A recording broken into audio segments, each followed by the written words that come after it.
Mic check, 1, 2, 3. Mic check. Testing, 1, 2, 3.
got to stand up strong, face the truth about themselves, to understand what went wrong. I know we can find a way. I know we can find a way. I know we can find a way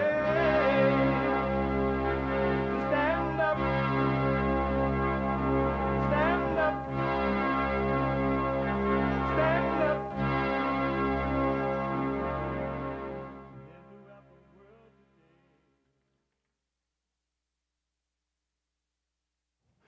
Uniting the races with truth instead of dividing them with lies. We're also rebuilding the family by rebuilding the man. I am Jesse Lee Peterson. Good morning. Welcome to the show. Hi, y'all. It is Friday again already. You can get involved by calling 888-7753-773, 888-77-JESSE, Jesse, Jesse. My biblical question for this week, and it's a doozy, the biblical question. How do you trust God? How do you trust God? Amazing question, huh? Yes, it's an amazing question. And especially if you're working on yourself. You really want to overcome your misery, your hell. We have every way that you can watch and support the show listed on JesseLeePeterson.com/show. JesseLeePeterson.com/show. And if you're out and about, running around, you're trying to warn the illegal alien that ICE is in the area, or you're an ICE person, or you're an illegal person, whatever may be going on, or you're just plain old making breakfast, lunch, and dinner, because we are heard around the world. You can get in, listen to the show. You can listen to it on your iPhone or iPad. You can podcast later, but you could be listening on your iPhone or iPad by calling the listen line on TalkStream Live at 605-615-4131. 605-615-4131. And to donate and have your comments read out loud, go buymeacoffee.com/JLP Talk. Buymeacoffee.com/JLP Talk or Bond JLP Cash App. Bond JLP Cash App. Amazing. It's so amazing. It's Friday again. And every Friday is like get it off your chest day Friday. No special topic or anything.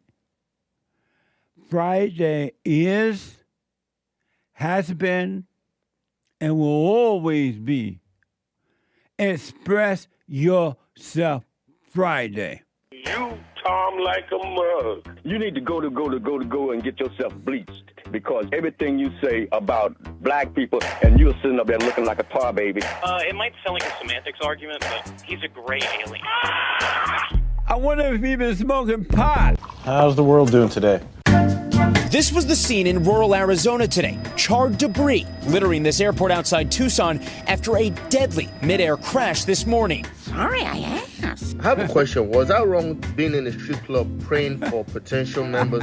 Was I wrong for that? A friend of mine is like, oh, you're wrong in this and this. I'm like, no. From Africa right now. Why Worcester becoming a sanctuary city is important for the transgender and gender diverse populations. I want you to listen to me. I need the city to protect me because the federal government won't. Let us remember that the Nazis burned the books on gender sciences. Never mind.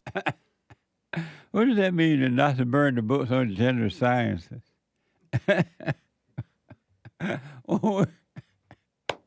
When did that happen? They just make up mess along the way. What the? Amazing. It's last night we had the women's forum every third Thursday night of the month for ladies only. And I had said earlier that day, come on down, ladies. We're going to get out of there on time. I lied.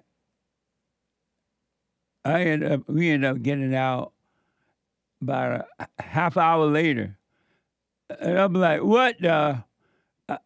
I went to bed. When I finally got home and got to bed, I closed my eyes only for a moment. And the moment was gone. Because you don't go home and go right to bed, right? You're already late. You don't go right to bed. By the time you make it to bed and do your silent prayer and all that, it's time to get up. But it was all worth it. Everybody and their mama showed up. Everybody and their mama showed up at the meeting. And I'm not exaggerating. I can't, and I was thinking about how can I express last night meeting to the people. I was thinking of the word amazing. Honesty was one of them for sure. Revealing, working on themselves. It was deep. It was, I never know how those any of the meetings gonna go. And so I'm like everyone else, I just kind of get there, have a way to see. But it was amazing. And I want to just encourage those ladies to stay with it, stay with it, stay with it, stay with it. Don't stop. Do not stop. Don't let the voices of evil convince you to stop at all. Fellowship was amazing. The right kind of fellowship is amazing, really. There's this fake fellowship where you get together and you yell at a football or at some dumb basketball and some people run up and down the court, up and down the field for a stupid ball. Or you go to church and you lift up holy hands, sing song, hoopah holler, the pre, and it's over. That's not real fellowship. Real fellowship is like what happens in our meetings, in our forums. It was amazing. It really was. I just had to finally say, okay, bye, and ended it and just walked out. It was deep. It really was. Amazing.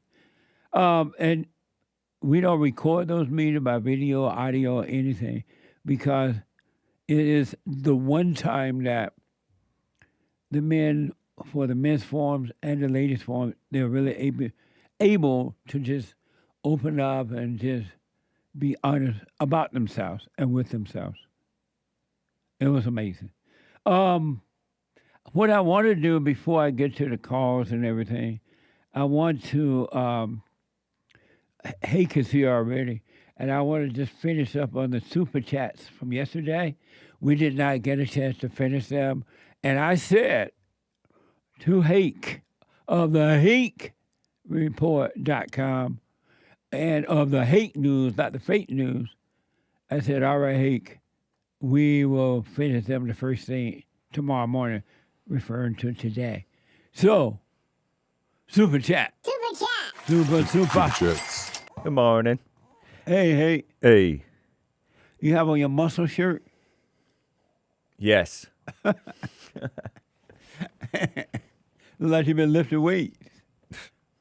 Looks can be deceiving. That's the shirt, huh? Yep. Justin bought a coffee over on buymeacoffee.com/JLP Talk. And I may have read this, but I don't necessarily remember. How do you break a generational curse for your kids, Jesse? Well, you can't break it, but as you overcome it, if the kids are very young, then the spirit of the father will break it. Because you will start to pass on love to them, and hopefully before they're too old, they will forgive.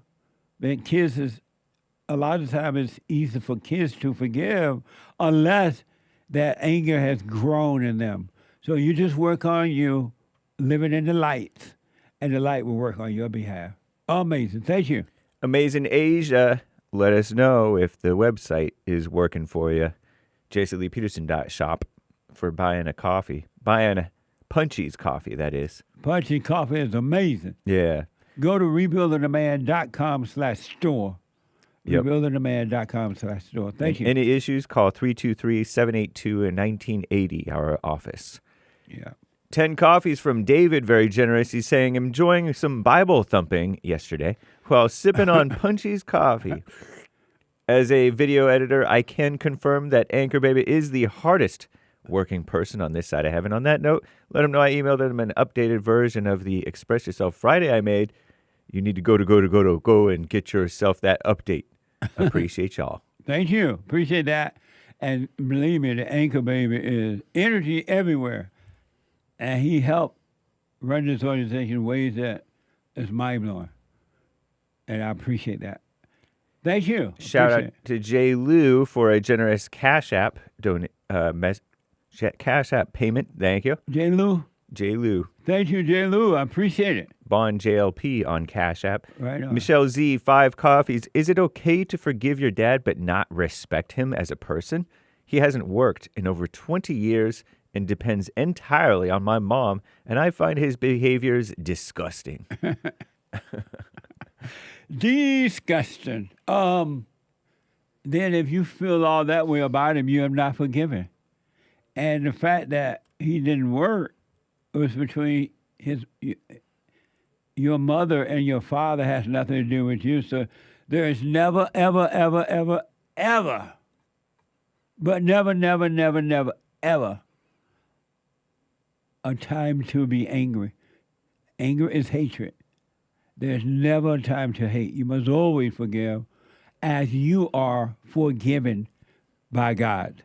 So forgive your father and leave his business alone. Amazing. Thank you. Thank you, Michelle Z. Yeah. Wazo bought a coffee. That pastor who went in and prayed at the the one you saw in Bible Thump. At the strip club. Express Yourself Friday. Prayed at the strip club for potential members for his new church. Not new. That pastor was not wrong, boss. That boy. Hey, Zeus. Oops, I meant Jesus was with the whores/sluts/prostitutes in the Bible, getting his feet cleaned, looking for potential members. That mess, I'ma keep it spiffy next time if the Lord is willing and the creek don't rise. 888. Laughing faces. But Jesus did not go into a strip club looking for anyone.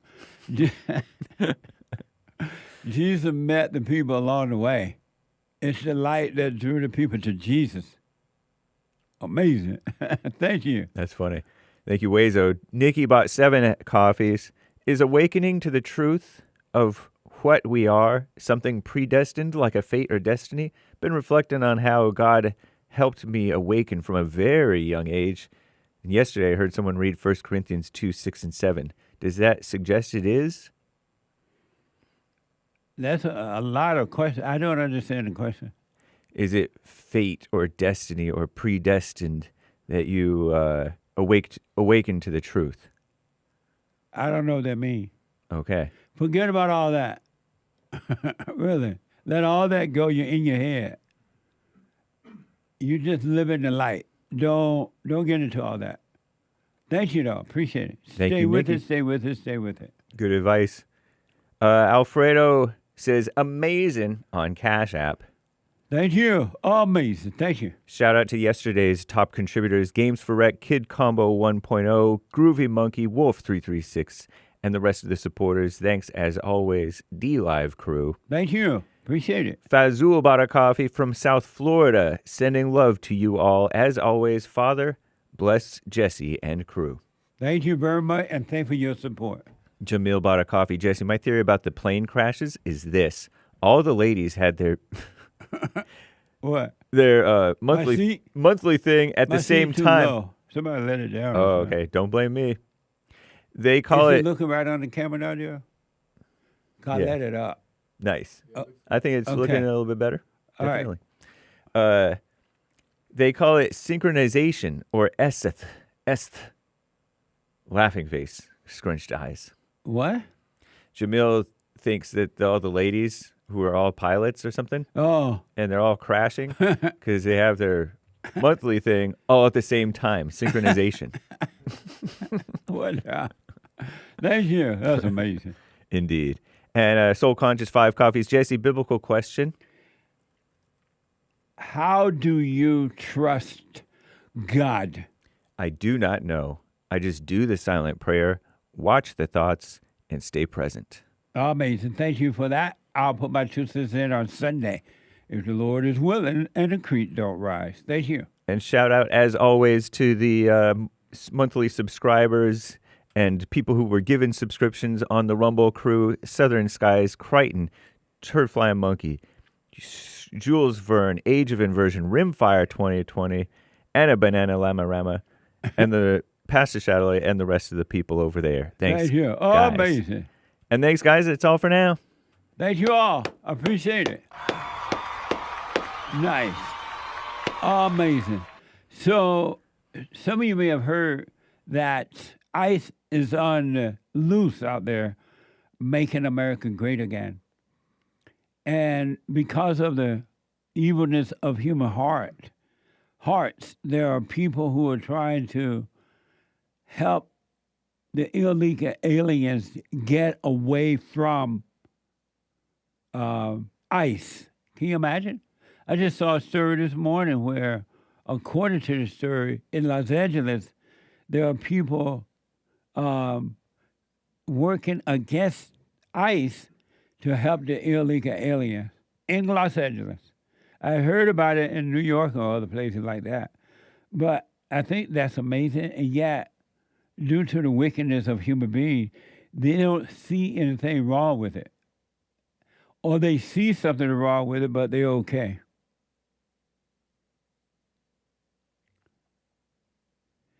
CNN quoted a pastor in Portland trying to give illegal sanctuary. What a mess, huh? This is why you don't want these people in your country, because once they get here, it ain't easy to get them out. And then you have other American citizens helping the illegals. Follow the money trail, all right? CNN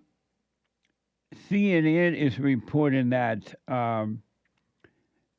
according to the story, there's a young girl who committed suicide, and they are saying that she committed suicide because somebody else was bullying her about her family being immigrants or something like that.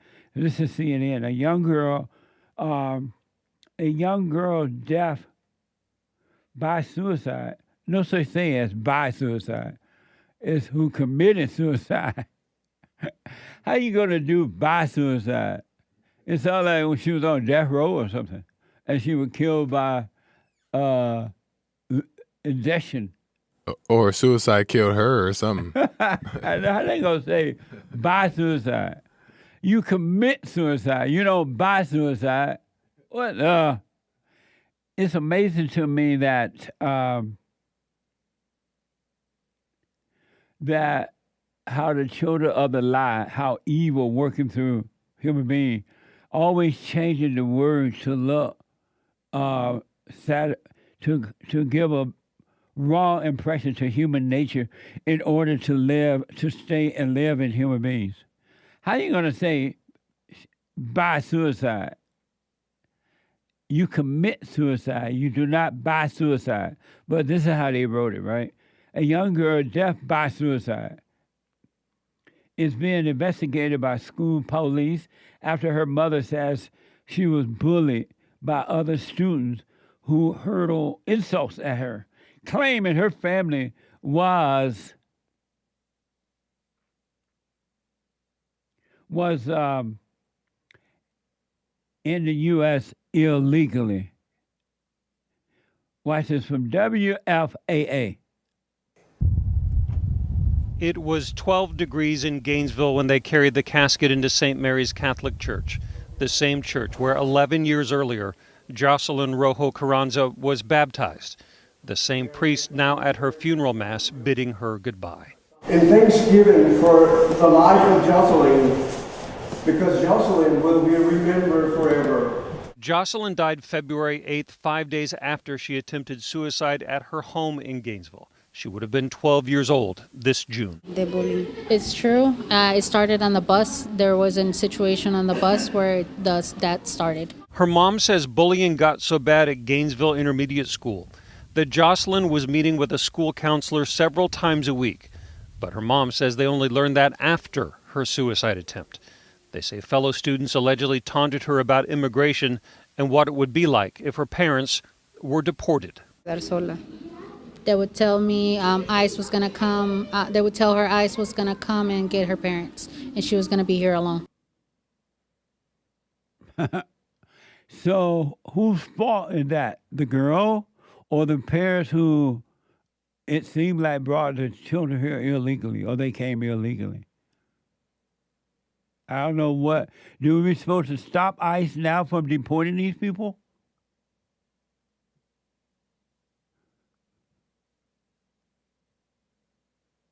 What are you supposed to do? And who really knows what the real truth is? I don't know if that's true or not. Anyway, she was bullied. And because she was bullied, she committed suicide.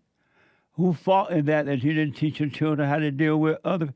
And children can be mean. Believe me. Have you ever been a child? Children are not nice.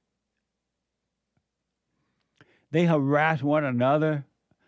They just say anything they want to one another, and they don't care how you feel. And then they grow up as adults, they try to hide it and pretend to be nice. But children ain't nice.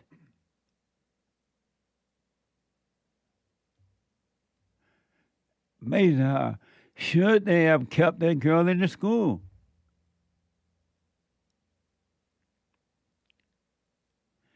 At some point, you, me, and everyone, if you want to be free, you got to take responsibility for your own self as adults, if you want to be free. If you want to live in your life of misery and pretend to be a victim, you can stay there too and live in your hell. And it sounds, I guess that woman was interpreting for the mother of the child. It appears, I'm not for sure. But it sounds like she never even learned English. What the? What a mess. And there's no such thing as death by suicide. You commit suicide when it happens. All right? One other quick thing I want to show you. And I want you to pay attention to how the media paint these illegal as victims. Illegals are not victims. Just like blacks are not victims, whites are not victims, Jews are not victims, Uaba people are not victims, Chinese are not victims. No such thing as a victim, folks. And you used to know this in the good old days. You lost your way. Well, don't worry. The Great White Hope is bringing it back.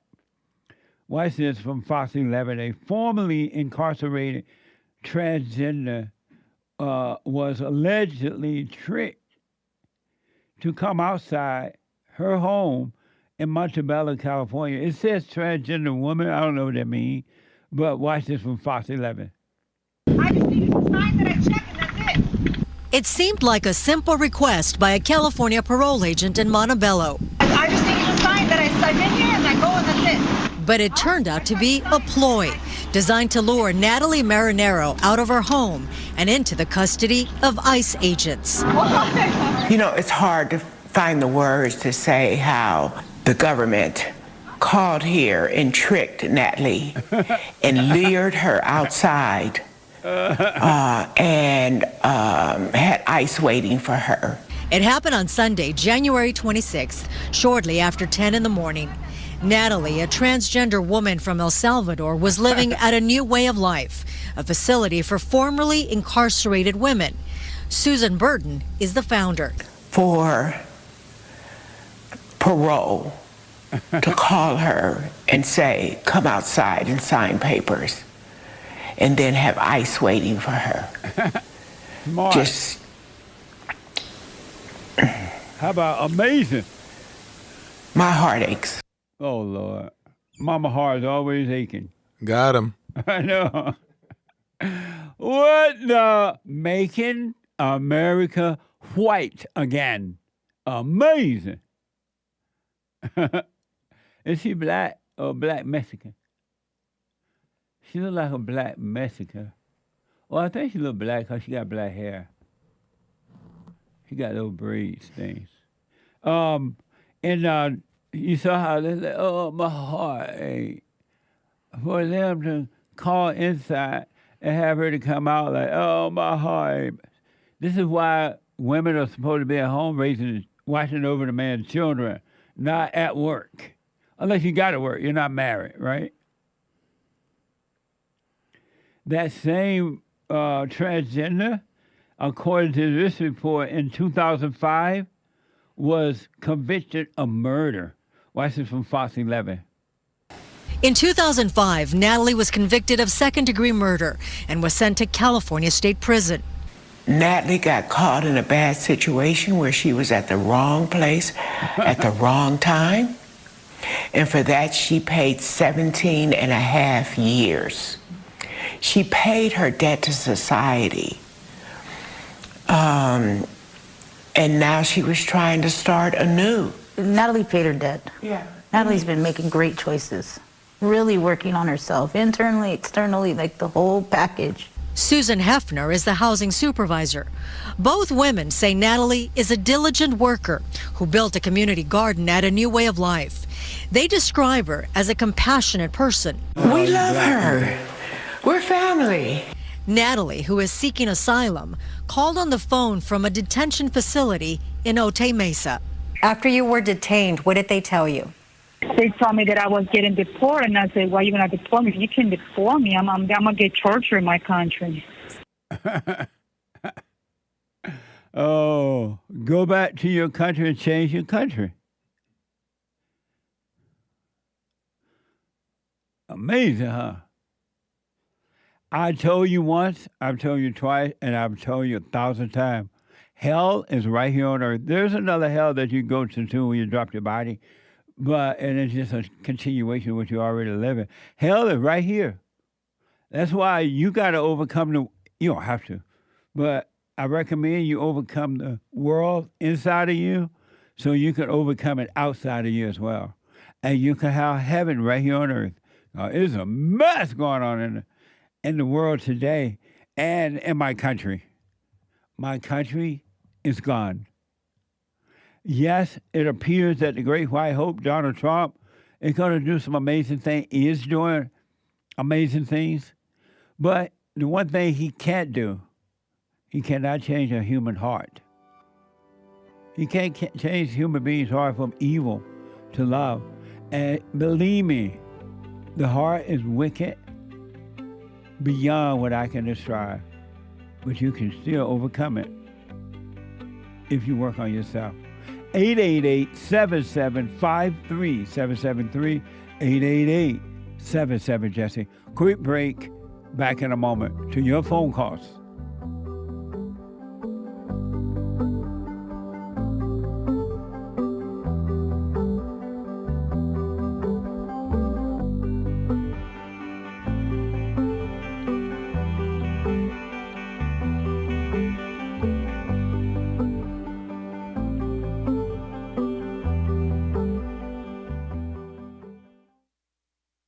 Now, I totally disagree with the way things are going, but you can't be angry because that's what the enemy wants. He wants to control you. They do things to make you mad so they can control you. It's like being married. And the wife would do things to make you mad, or she'll do things to make you feel good. And men do that to women too when they want something from the woman, especially sex. They'll make her feel good or they'll make her angry. And the woman's gonna have to say, you don't wanna be angry. You wanna speak up, you wanna disagree with what's going on, it's wrong, but do not be angry. Then you won't have fear, you won't have doubt, you won't have worries, you'll be able to see, but you gotta stay away from anger. That's why you must forgive your mothers and your fathers so that you can overcome the spirit of anger. It's a spirit and it's wicked. Nothing good in anger because it has no love, folks. You need love to defeat evil. And love is not a weakness. It's a strength. It's from God. It's His nature.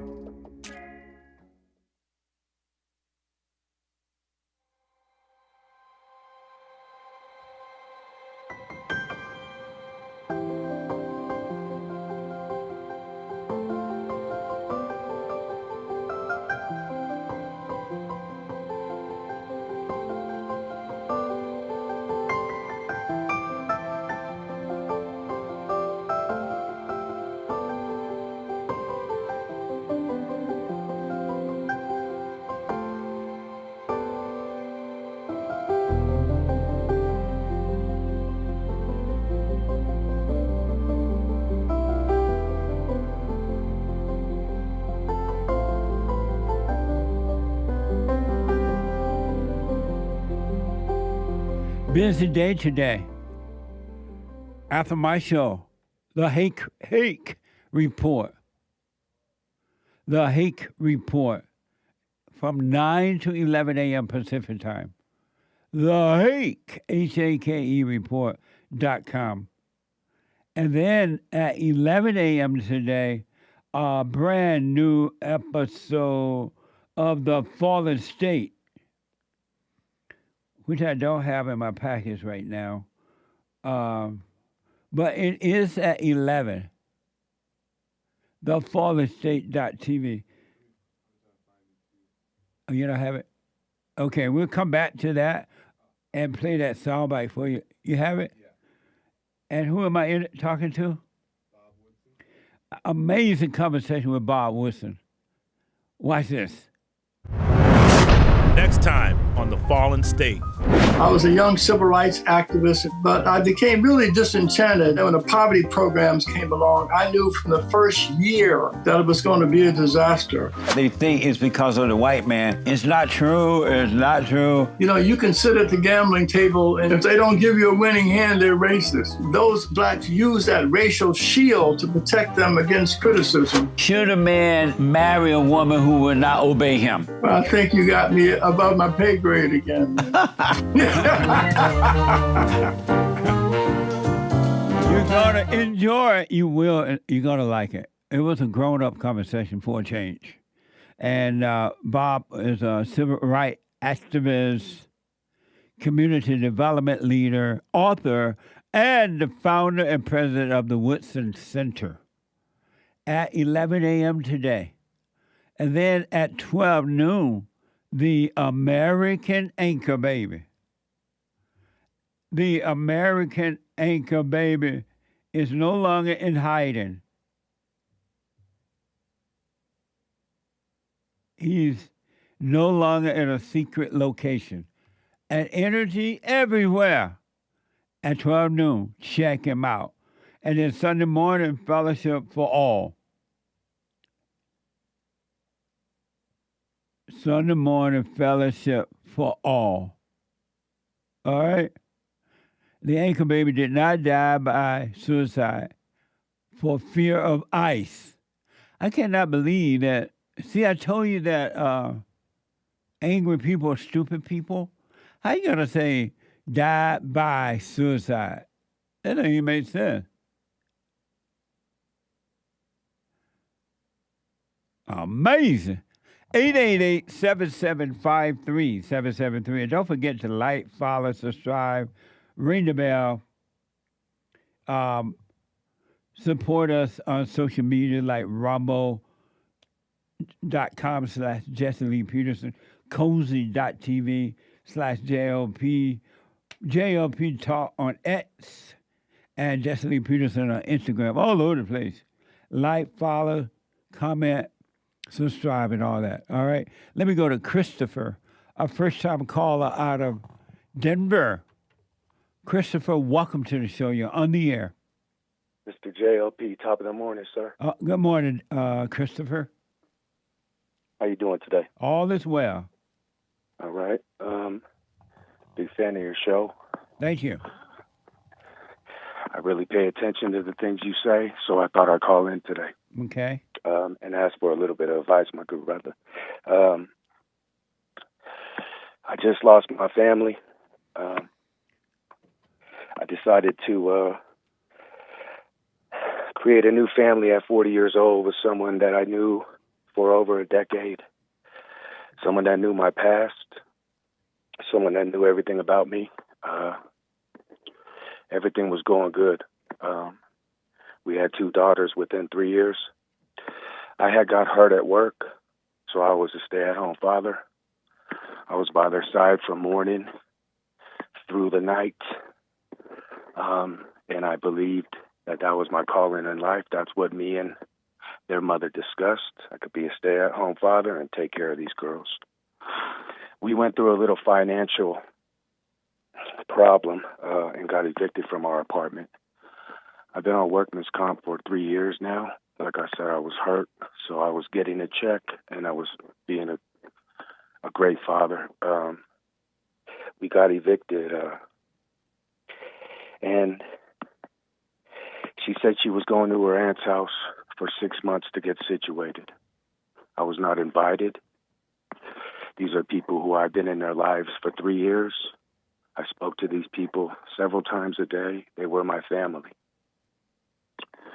After we got evicted, she went to her aunt's house and had a plan, and that was 6 months working on herself and being a great mom. We would reconnect in 6 months. I'd go get another job. We'd get a place, and we would move on. 2.5 months into this 6-month term that we're talking about here, she calls me and tells me she's with somebody else, and she moved back into her mother's house with her mother.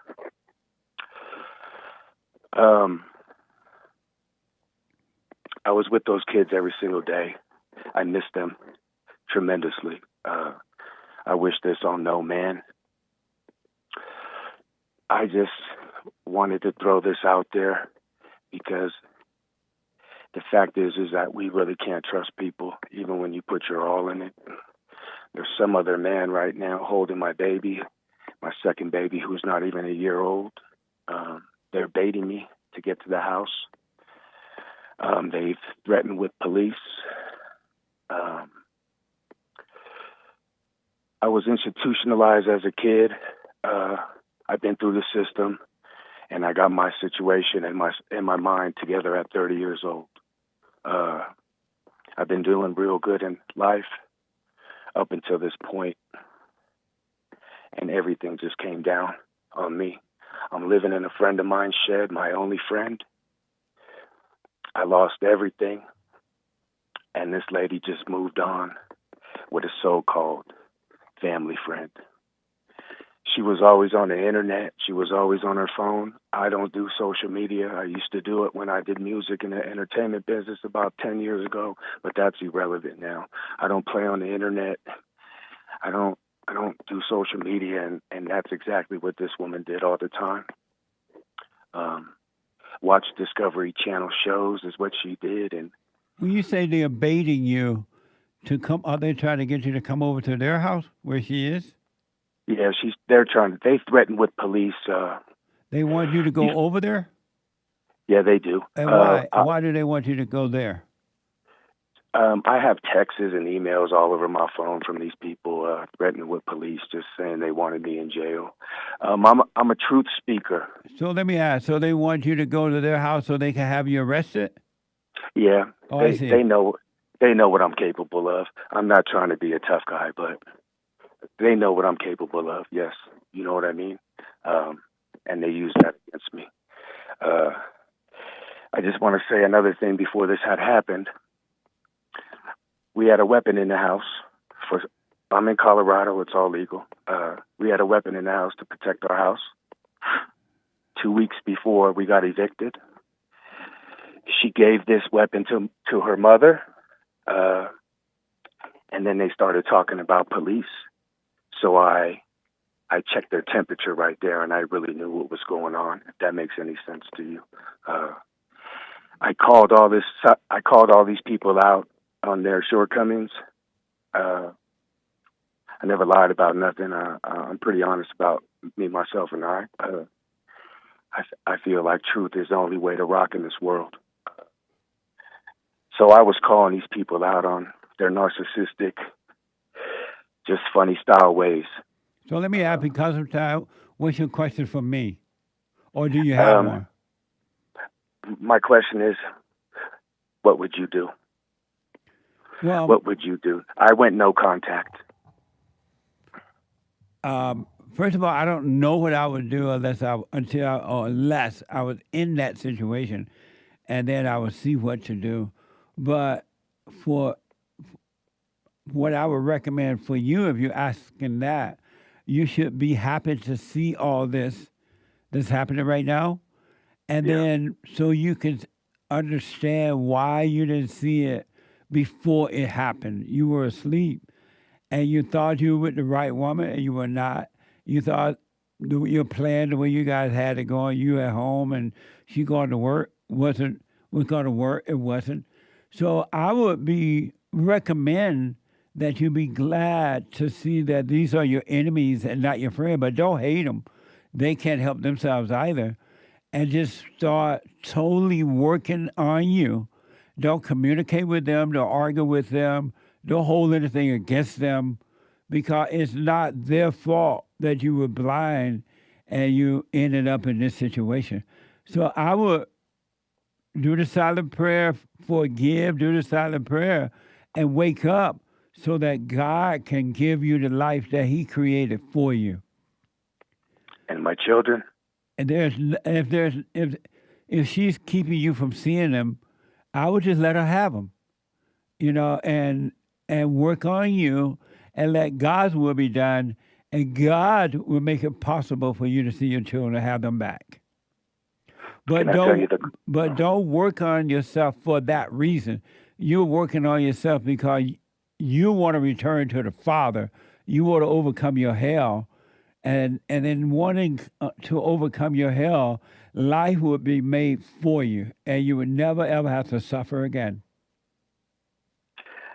I had kids also when I was 20 years old, so I went through this before and betrayed, and that's like the cherry on the sundae with this is that, like I said, she knew my past, and she promised.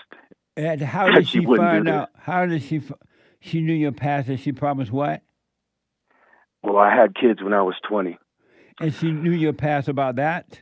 Yes, sir. And why did you tell her? Why did I tell her? Yes. Well, I told her she knew that from the beginning, yeah. Why did you tell her? Because it's only right to tell her. I don't keep secrets. But how is that right to tell her? She's using it against you. That's exactly what she did. So what was right for you to tell? You would never, ever, ever, never, never, never, under any circumstances, you are supposed to tell a woman your problem. The women, they lie and pretend, oh, I love you, I care, I understand. Tell me, sound like the serpent, right? Tell me, I love you, and then you tell the serpent your problem, and they use it against you. And that's exactly what happened, JLP. Right, yes, and that was your fault, because you should not have told her anything. You should go to the Father, and the Father will forgive you and guide you. So you made a big mistake with the first lady and having children. You repeated the same thing with the second woman, and I promise you, if you don't overcome the fallen state, if you don't overcome your emotions, your thoughts and emotions, you're going to repeat it over and over again. Because every woman going to lie to you that this one is better, and the devil's going to lie to you. You're going to believe it, and once you get in this situation, all hell going to break loose, and the devil's going to laugh at you. And then he's going to tell you, oh, well, try another one. Try another one. You got to stop listening to thoughts. All thoughts are all lies all the time about anything. I hear you, my good brother. And so I would just cut off all communication. If they won't let you see your children, stop communicating. Don't argue with them. Don't be trying to convince them of anything. And just totally work on yourself. Have you heard me say that you should forgive your mother? Yeah, I have. Have My you mother done? just passed away Did 3 you- months ago from cancer, yeah. And did you hear me say forgive her before she died? It was too late, but I forgive Oh. her now. Oh, okay. And how about your father? I forgive him deep down inside, no contact. These are people that abandoned me as a little kid, so. You can't find your father?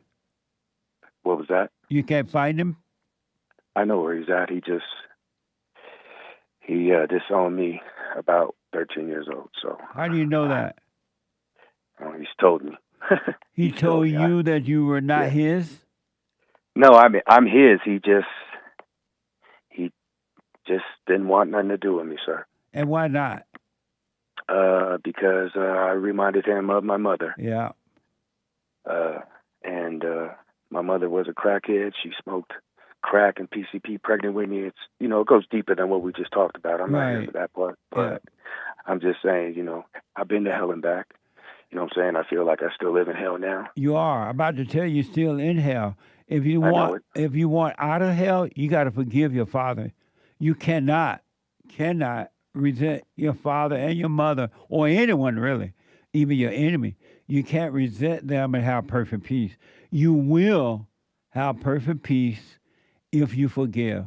And God will forgive you when you forgive them, because they can help themselves. They came from parents too. Their mother was screwed up. Their fathers were weak. They had the same problem. Your situations maybe have been different, but they had the same problem, same spirit. And if you want perfect peace, you must forgive. There's never, ever, ever, ever a reason to hate anyone, to be angry at anyone. Hatred and anger is the same. But you must forgive if you want to be free. You got to forgive your father. I hear you. Will you do it? I will do it. Yeah. I will do it. Just say, hey, Dad, I'm sorry for resenting you. I realize now you can help yourself. And God will forgive you. I really want to encourage you, Christopher, to take this time in life and totally work on you to overcome thoughts and emotions, loneliness, depression, suicidal thoughts, whatever you're having, because that's hell. That's what hell is. And if I've you been dealing with that for a couple of weeks now, yeah, you're right. Uh-huh. But God, and don't call that misery you anymore. It's not you. It's a bucket load of thoughts that are telling you that is you. And because you believe in it, it brings on emotions.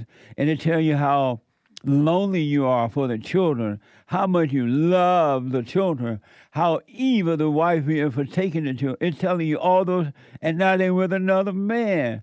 It's telling you lies so that you can overreact. Don't believe them and stay present, and I promise you, you will have an amazing life. I promise you that. But you got to work on you now. That's right. That's right. Thank you, sir. And do this. Do the silent prayer. Find your father if you can, and just apologize to him for being angry at him. He couldn't help himself. And again, don't argue with the woman that took your children. Don't argue with the man that lived with the woman that took the children. Don't argue with the family members or anyone. You stop arguing with the devil in your mind and in other people. It's just two devils arguing. Nothing comes from that, all right? Yes, sir. I would have bought you guys a coffee, but my pockets hurt. I want you gentlemen to have a good day, and I appreciate you very much, sir. You're welcome. Thank you. Let me know how it goes. All right. All right, Keep buddy. your chin up. All Thank right. you. Okay. Hell on earth. Emotions and thoughts are hell. If anyone tell you thoughts, anger and emotions are good, that's your enemy. They're lying to you. I would stay far away from them. Don't resent them, though. Don't judge them. Just know anyone that's encouraging you to be angry is your enemy. Human beings are not created to be angry. You were created to be of love, and not your love, not human love. Andre, a first-time caller out of Florida. Andre, welcome to the show. You're on the air. Hey, Grandpa Jesse, how are you? All is well, Andre. You had, when I first saw your show, okay, first of all, I'm black. You black. But I'm the not all black. Okay, so meaning what? Meaning like I wasn't raised in the ghettos, and I went to international schools, highly educated. Oh, okay. I have 40 acres of land. Very, very successful. Okay, I got you. Go ahead. Yeah, so I agree. Now you had me triggered like when I first saw your show, but now I'm completely in support of find a way. We're gonna find a way. And why were you triggered? Well, because growing up, I when you're young, you kind of you're like you said, your mother kind of shapes you. And then as you get older, you kind of have to investigate for yourself and stuff like that. So, I didn't grow up around black people so much. Like I went to a lot of international schools, went to some white schools, stuff like that. Yeah. Caucasians do not shape my personality either, so I'm not saying that. But it's because I'm telling you, your question for me is what? You have to be patient, Mr. Grandpa Jess. I was getting to it. Go ahead. I don't want. I don't want the computer. I'm trying to not let the computer cut you off. Go ahead. Okay. So anyway, so I do. Let's say I'm a very big supporter of your show. Now, my question is, do I trust God? Yes, I do, because. Oh, you're responding to the biblical question. How do you trust God? I trust God because I broke away from my mother's manipulative ways. Not why do you trust him? How do you trust him? How do I trust God? Because I put all my faith. No. It's not. The question is, you said you do trust God. So the question is, how do you trust him? How do you do that? How do I do that? Yeah. I don't know. Is it an action? You mean like action? Like how? Like do I trust God as far as action? How? Yeah. How do you trust God? Is the biblical question. So the way my life, I live my life. The way my life reflects that I am a reflection of me trusting God. Because of the way my life looks, from where I came from to where I am now. Amazing. Have you thought about that before it became a biblical question? How do I trust God? Can you repeat that? Have you ever wondered how do you trust God? Have you ever thought about that before? No, not until I saw your show, to be honest with you. Right on. Andre, thank you so much. I got to take a break. 2 more hours to go. Hate news, not the fake news. 888-77-JESSE. Thank you, Andre. Back in a moment. I'll put my 2 cents in on Sunday.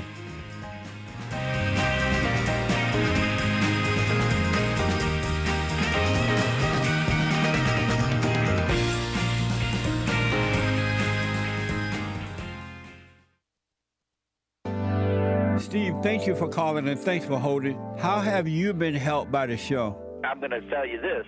I believe you might go down in history as one of the greatest, if not the greatest, black man that ever lived on planet Earth, as far as I'm concerned. I don't know anybody before you that's been that great.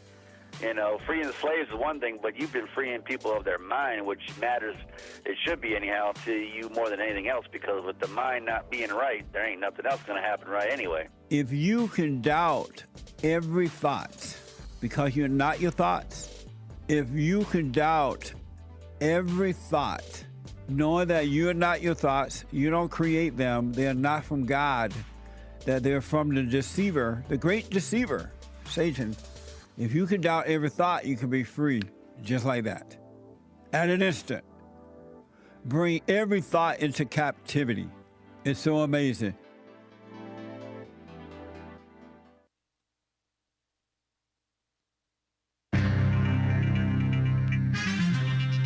The House, oh, can you, the House Republicans versus the Senate Republicans budget is, they're having competing budgets. That's exciting, I guess. Don't know what it means, but it sounds like a mess. And federal firings, exciting times.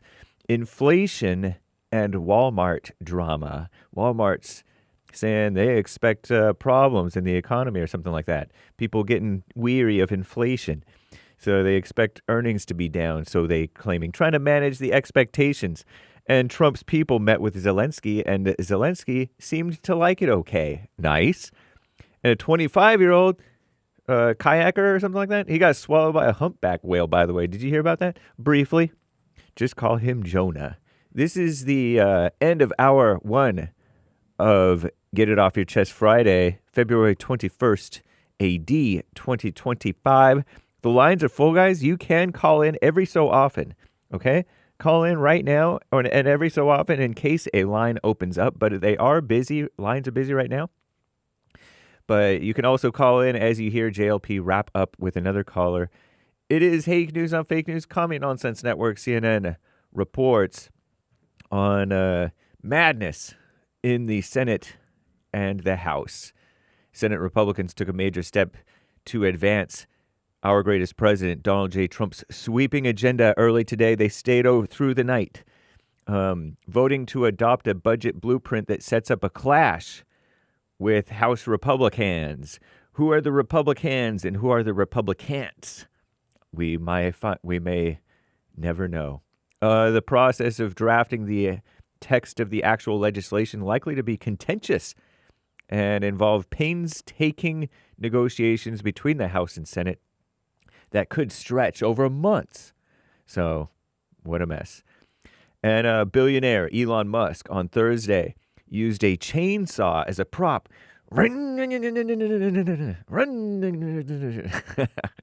As a prop to tout his efforts to shrink the federal workforce. Cut. In the Department of Government Efficiency, or DOGE, Musk waved it in the air at a conservative event, describing it as a chainsaw for bureaucracy instead of for trees.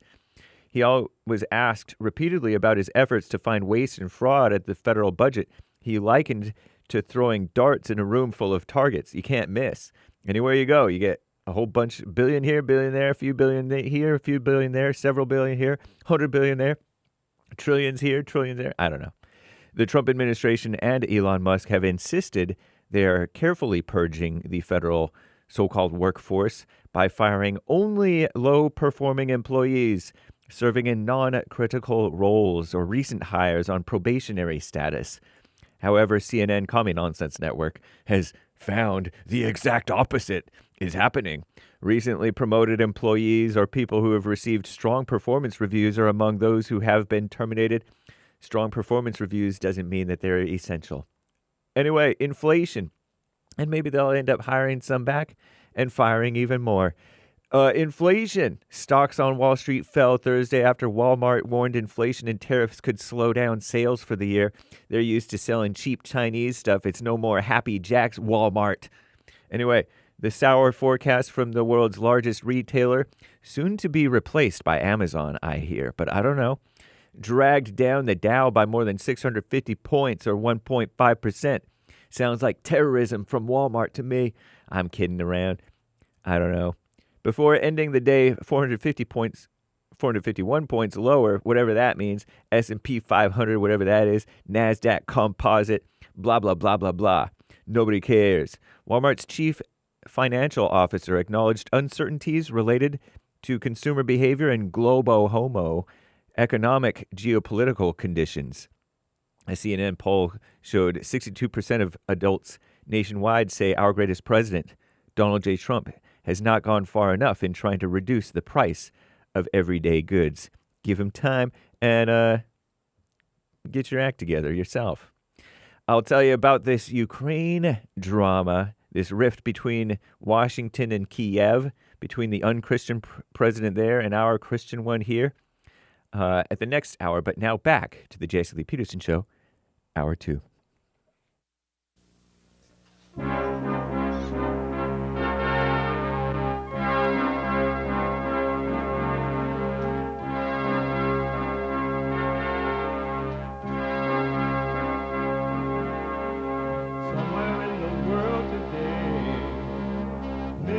to stand up strong, face the truth about themselves, to understand what went wrong. I know we can find a way. I know we can find a way. I know we can find a way to stand up, stand up, stand up.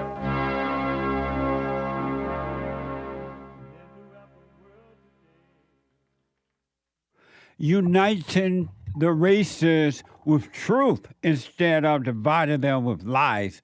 We're also rebuilding the family by rebuilding the man. I'm Jesse Lee Peterson. Welcome to the second hour of the show today. You can get involved by calling 888-7753-773, 888-77-JESSE. And my biblical question, a doozy. How do you trust God? How? How now, brown cow? How do you trust God?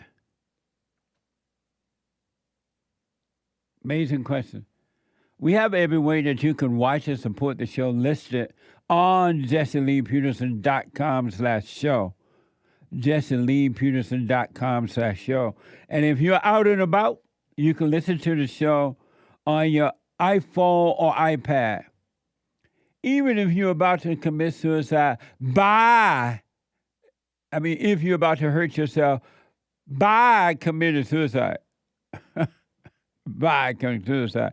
What if you're about to die by suicide? What the? No such thing as dying by suicide. You commit suicide.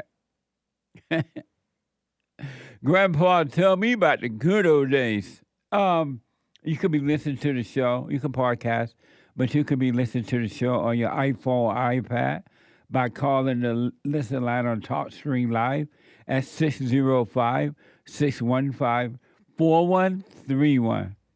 605-615-4131. And to donate to have your comments read out loud, go to buymeacoffee.com/JLP Talk. Buymeacoffee.com/JLP Talk or Bond JLP Cash App. Bond JLP Cash App. It's Friday. It's Get It Off Your Chest Friday. It is a special Friday. Tom like a mug. You need to go and get yourself bleached because everything you say about black people and you're sitting up there looking like a tar baby. It might sound like a semantics argument, but he's a gray alien. I wonder if he's been smoking pot. How's the world doing today?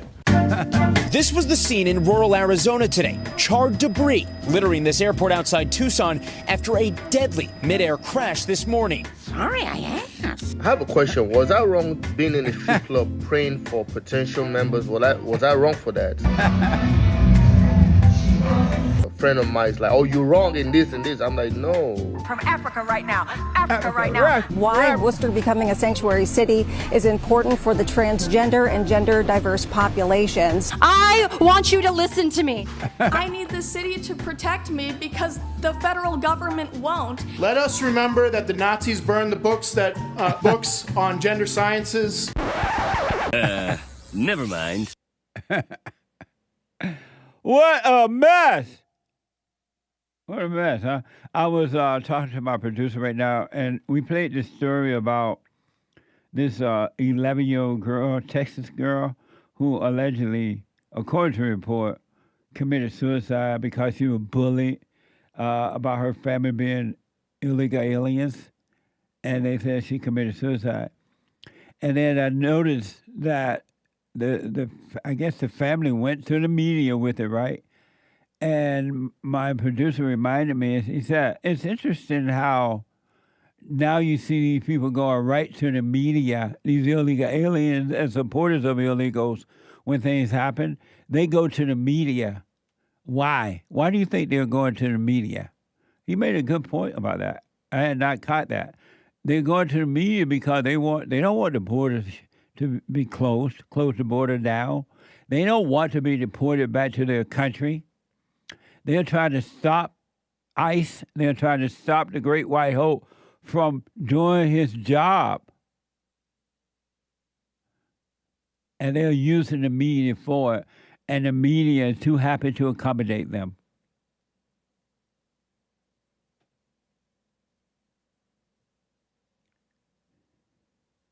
Amazing, huh? And so, committed suicide, died by suicide. And let's go to the media. They're using all these sad stories, quote unquote sad stories. This is why you got to overcome your emotions, to convince you to support them to keep the borders open and protect them from ICE. Rather than going back home and try, if you got to come or want to come through the front door in the right way. Not now, though, like years from now. And so they're using the media to promote evil. And I was told, I don't know, but I've been told, maybe some of you Catholic people can let me know, because I really only heard about, that I can remember, heard about Catholic religion when I moved to L.A.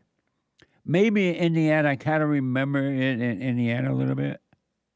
But I heard that in the old days, Catholics thought people who committed suicide would go straight to hell. Is that true, y'all?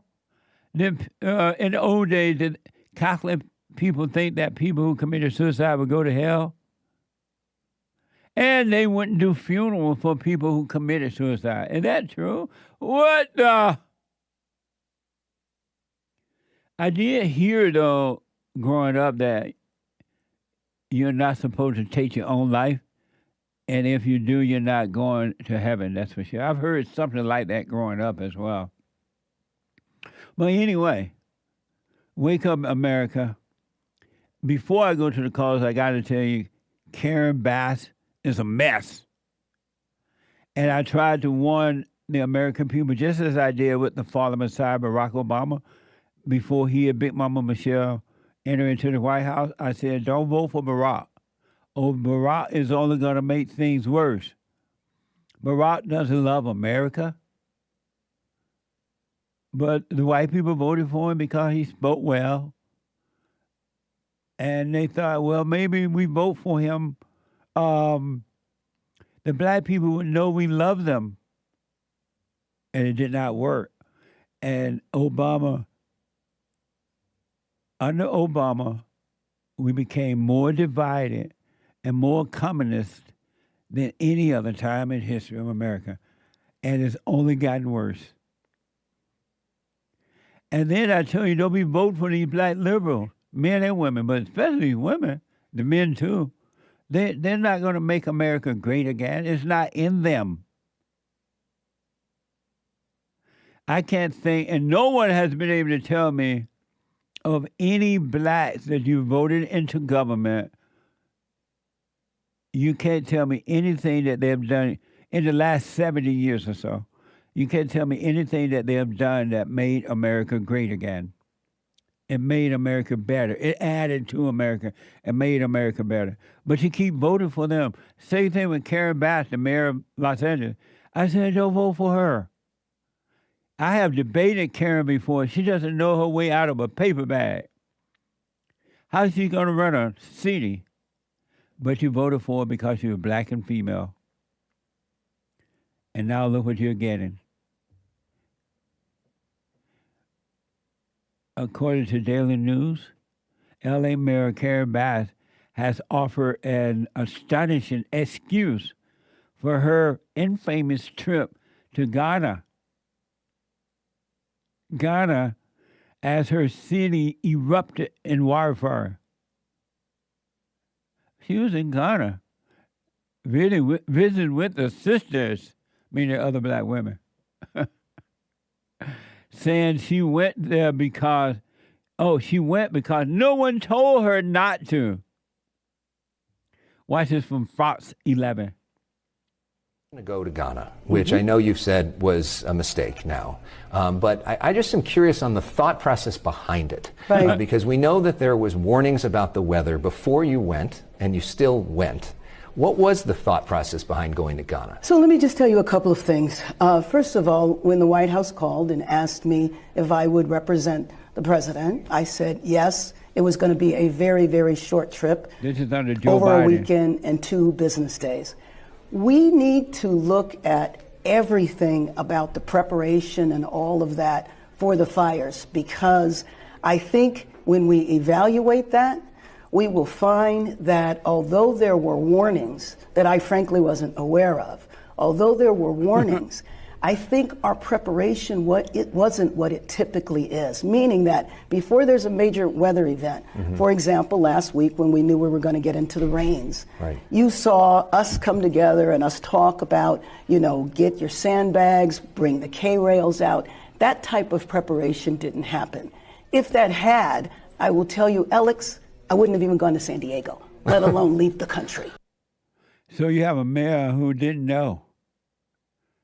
And that white man trying to understand her mindset. White people trying hard to understand the mindset of the blacks. What's that mindset? Isn't that an amazing question? Anyone want to know, what, Karen, you're the mayor of the city, you were going to Ghana. And you knew the weather was going to be bad. Oh, I didn't know. Isn't that amazing? And you voted for this. White people trying to understand the mindset of the blacks. Even the blacks don't understand the mindset of the blacks.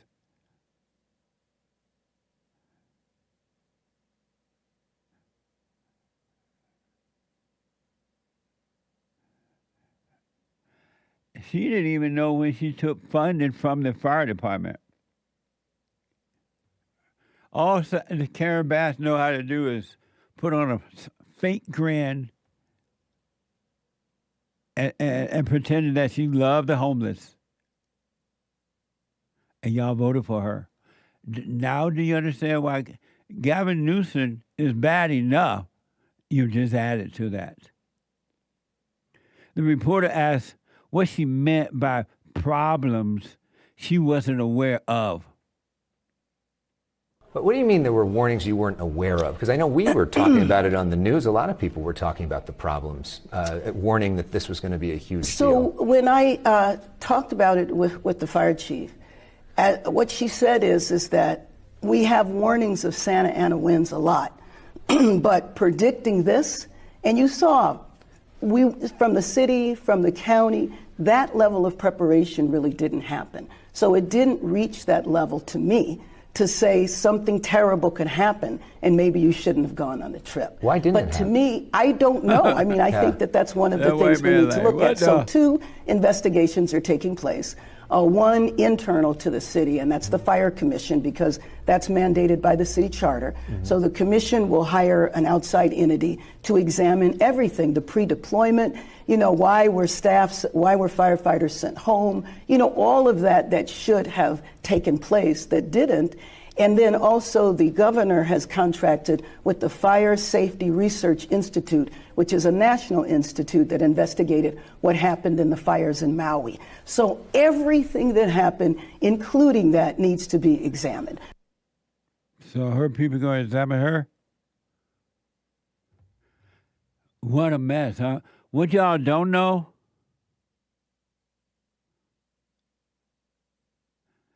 She's a word salad like that other guy, right? What's that woman name? That female that wanted to be president. Kamala. Oh, yeah, Kamala. Just words. What y'all don't know, white people, you do know it, but you're afraid to say it out loud. Black people don't feel like working. What? She got to go to Ghana. She ain't got time to be trying to think about some fire coming, strong winds, and all that. Black people want to go to Ghana. Being mayor is an opportunity to travel, sleep in late, and she ain't got time to be trying to figure out. Look at Camilla, Oh, yeah, Camilla Harris. She ain't had time to go down to no borders. That's too much work. You want her to go down to the border to try to figure out how to close the border? That's white people stuff.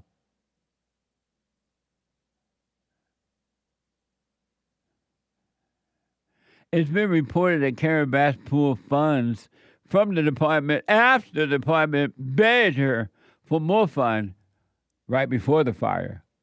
Isn't that amazing? It's been reported. I don't feel like going down there looking at no book to talk about no fun. What y'all talking about? You got enough to put out the little brush fire? Fine. These people are incapable of making America great again. This is why I tremble at the idea that white people will become minority in America after a while. I forgot what year they petitioned that. Think about that. Who will be running America when white people turn their country over to the non-white people? The people of color are here because of the whites. And you turn your house over to them, and what do you expect them to do with it? They didn't build their own house in their own country. How are they going to make it better in your country? And you trust them.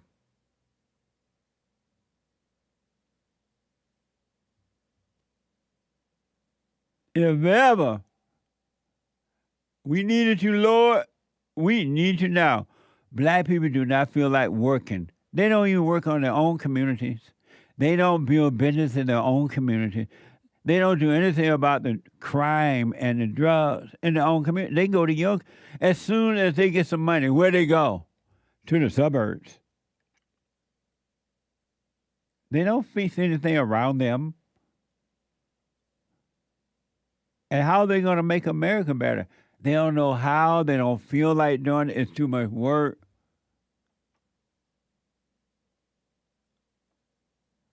And you turn America over to them. Thank God that Donald Trump is back, and he looked like he has some good old white folks helping him now to make America great again. Isn't that amazing? What a mess. Grandpa, tell me about the good old days. I want to know your thoughts on this new app. I really want to hear about this. What do you think about it? This is from Fox 11. Protesters, which launched Tuesday in LA and New York City, give users on-demand access to armed ex-military and law enforcement to chauffeur them around. This first soundbite will make it clear to you. Watch this from X.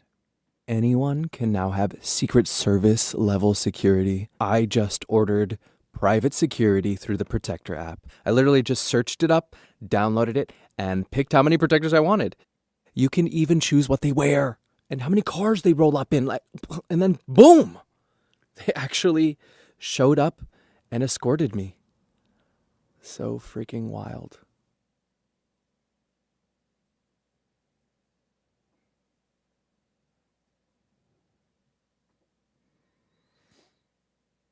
Amazing, huh? Talk about an ego. Why he needs so many people to come and escort him? It feels good. It's a thrill. It's a thrill. Here's a user navigating the app and choosing the cheapest option. Watch this.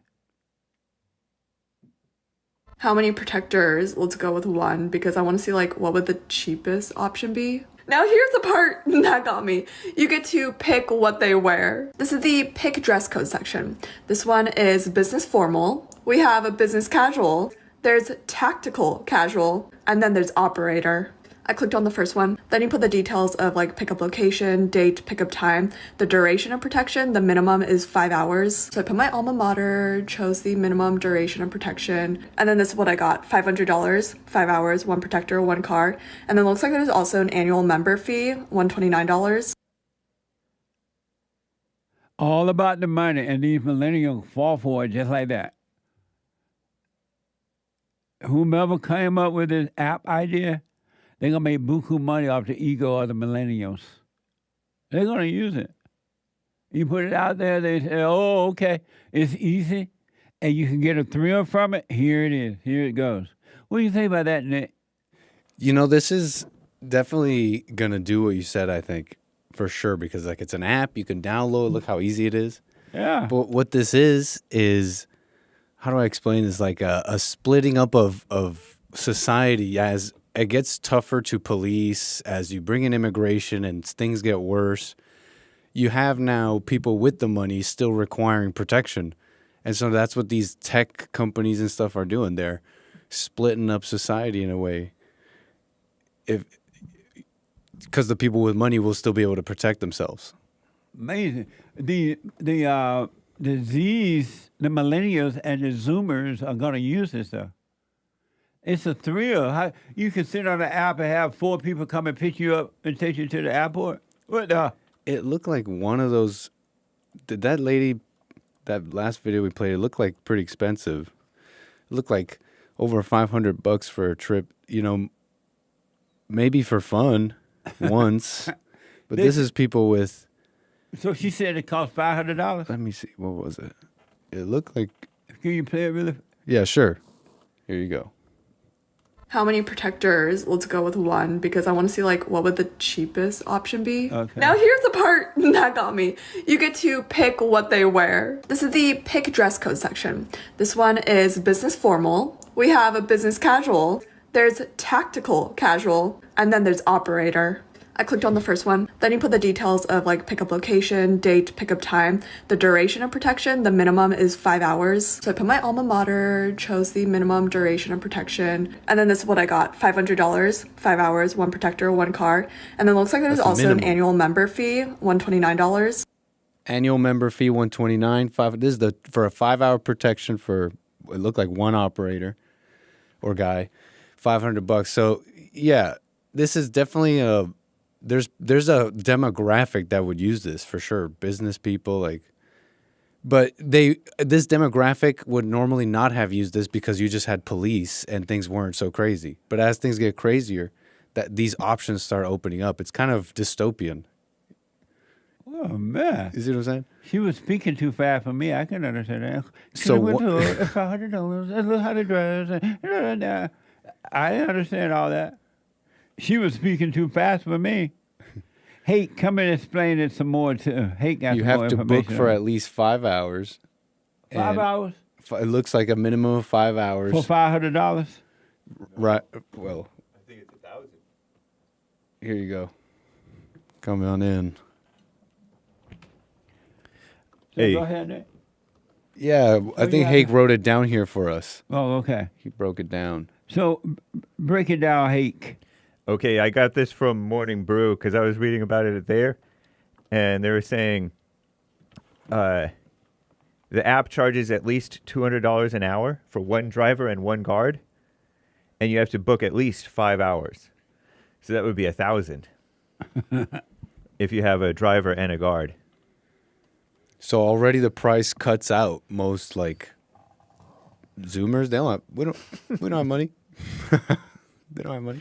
Unless they're like crypto OnlyFans bros girls or something. Yeah, crypto OnlyFans girls or crypto bros. But I can guarantee you, unless something happened here, the Zoomers and the millennials and Zoom are going to use this. Oh yeah, they're going to figure out a way to spend their money on an ego trip. We were all excited about it, talking out there. See? Not that we can afford. Same here. I'm surprised y'all haven't downloaded the app already. No, I mean I've already looked it up on the app. But remember that they bring up that United Healthcare CEO Brian Thompson, who got shot in the back by the Italian activist. Yes. He could have been using allegedly. That. Yeah, allegedly. He could have been using that, they say. What do you mean? It's like Uber, but with guns. Because he got killed and had somebody had his 6, meaning watching his back, he might not have gotten allegedly murdered. So you're saying that guy could have possibly been using this app or app like Had that? they invented the app by that point. Oh, they had not done that. They hadn't come out with it. Oh, so he didn't use this app. Right. Oh, okay. But he sure could have. Maybe these other CEOs might start. What a mess. Since they're letting criminals out on the street on the loose. When I become president, I'm going to get rid of all apps and computers, anything but Punch's app. Nice. Punchy.tv. Mm-hmm. Amazing. What a mess. I'll let y'all know if these guys use it, all right? Amazing. It was the 14th spot among the free travel apps behind Uber, Lyft, and a bunch of airlines. It's on the way. But it beat Spirit, the Spirit Airlines app. Somebody is sat down and became very creative as to how to make a bunch of money. Oh, yeah. Making your ego feel good. Amazing. Let me go quickly to Wayne out of Texas. Wayne, welcome to the show. You're on the air. Hey, Wayne. Okay, hold on, Wayne. You may have hit your mute. Let me go to Josh out of Houston, Texas. Josh, welcome to the show. You're on the air. Jesse. What's going on, brother? All is well, Josh. Man, okay, for one, let me touch on the CNN thing.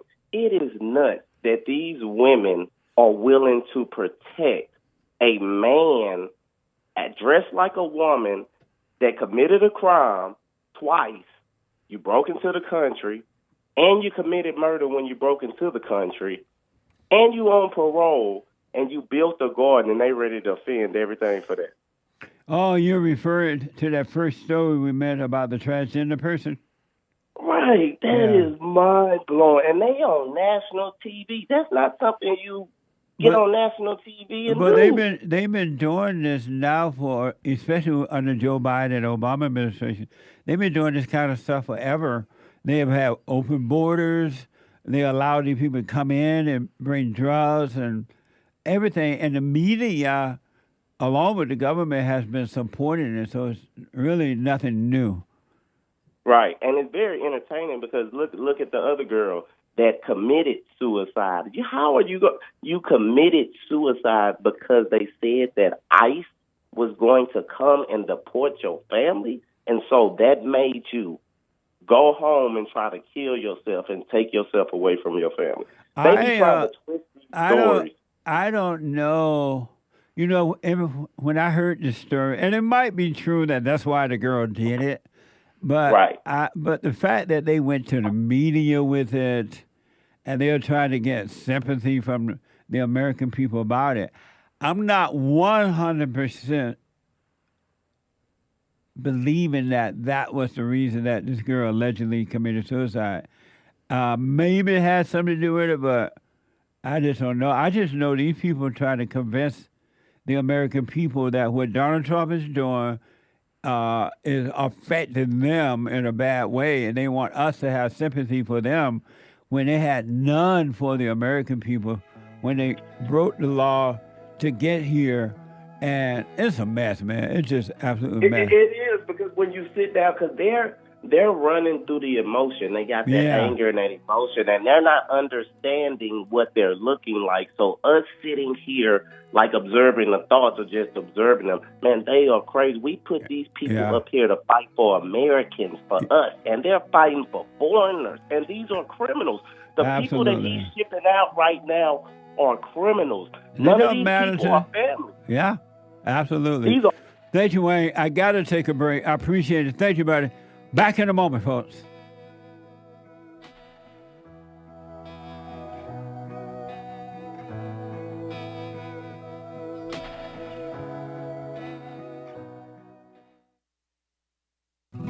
You know, I'm 32 years old now, and I've been clinically depressed since I was 17 years old.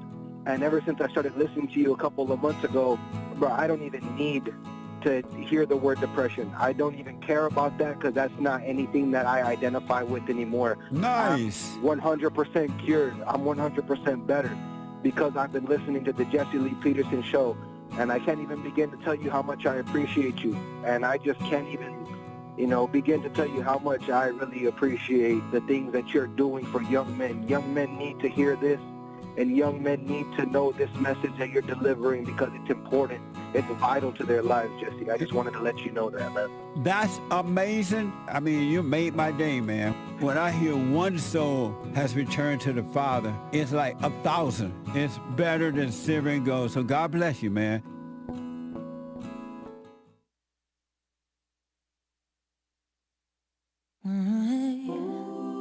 Is it over now? Tell me who you become. Was it just a trick of light, fading into what we are done? Can we go back to those days when everything felt so right? Okay, folks, welcome back. This portion of the show is brought to you by Goldco. And I've been talking about Goldco for a while now. I have been trying to encouraging you to invest in yourself. Work on yourself spiritually and physically. And so I've been telling you about the Goldco kit, that if you want more information, they will send it to you. This is what it looked like. Isn't that amazing? Beautiful. Mama man. Beautiful. And so when you get it, you open it up and da-da. And then you pull out this booklet, and it called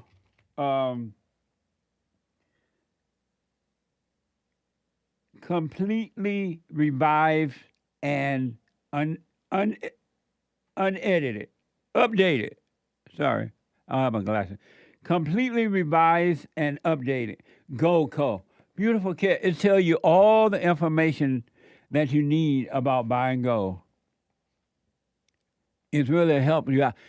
If nothing else, you should order it, and I bet you're going to want to invest in gold. You're going to want to invest in you. All right, so check it out for more information. And for my sponsors, you get, once you are qualified, your account is up qualified, you get 10% instant match in bonus silver. All right, so go to JesseLoveGold.com. JesseLovesGold.com or call 855-644-GOLD. 855-644-GOLD and get your kit. It's amazing. Oh, and in the kit, you get this little see that little silver thing? That's nice, huh? And it's valuable. So you're on your way. Tell them Jesse sent you. 855-644-GOLD. Amazing. Thank you, Goldco. I want to go back to the phone. Wayne out of Texas. Let's try Wayne again. Wayne, thanks for calling. Thanks for holding you on the air.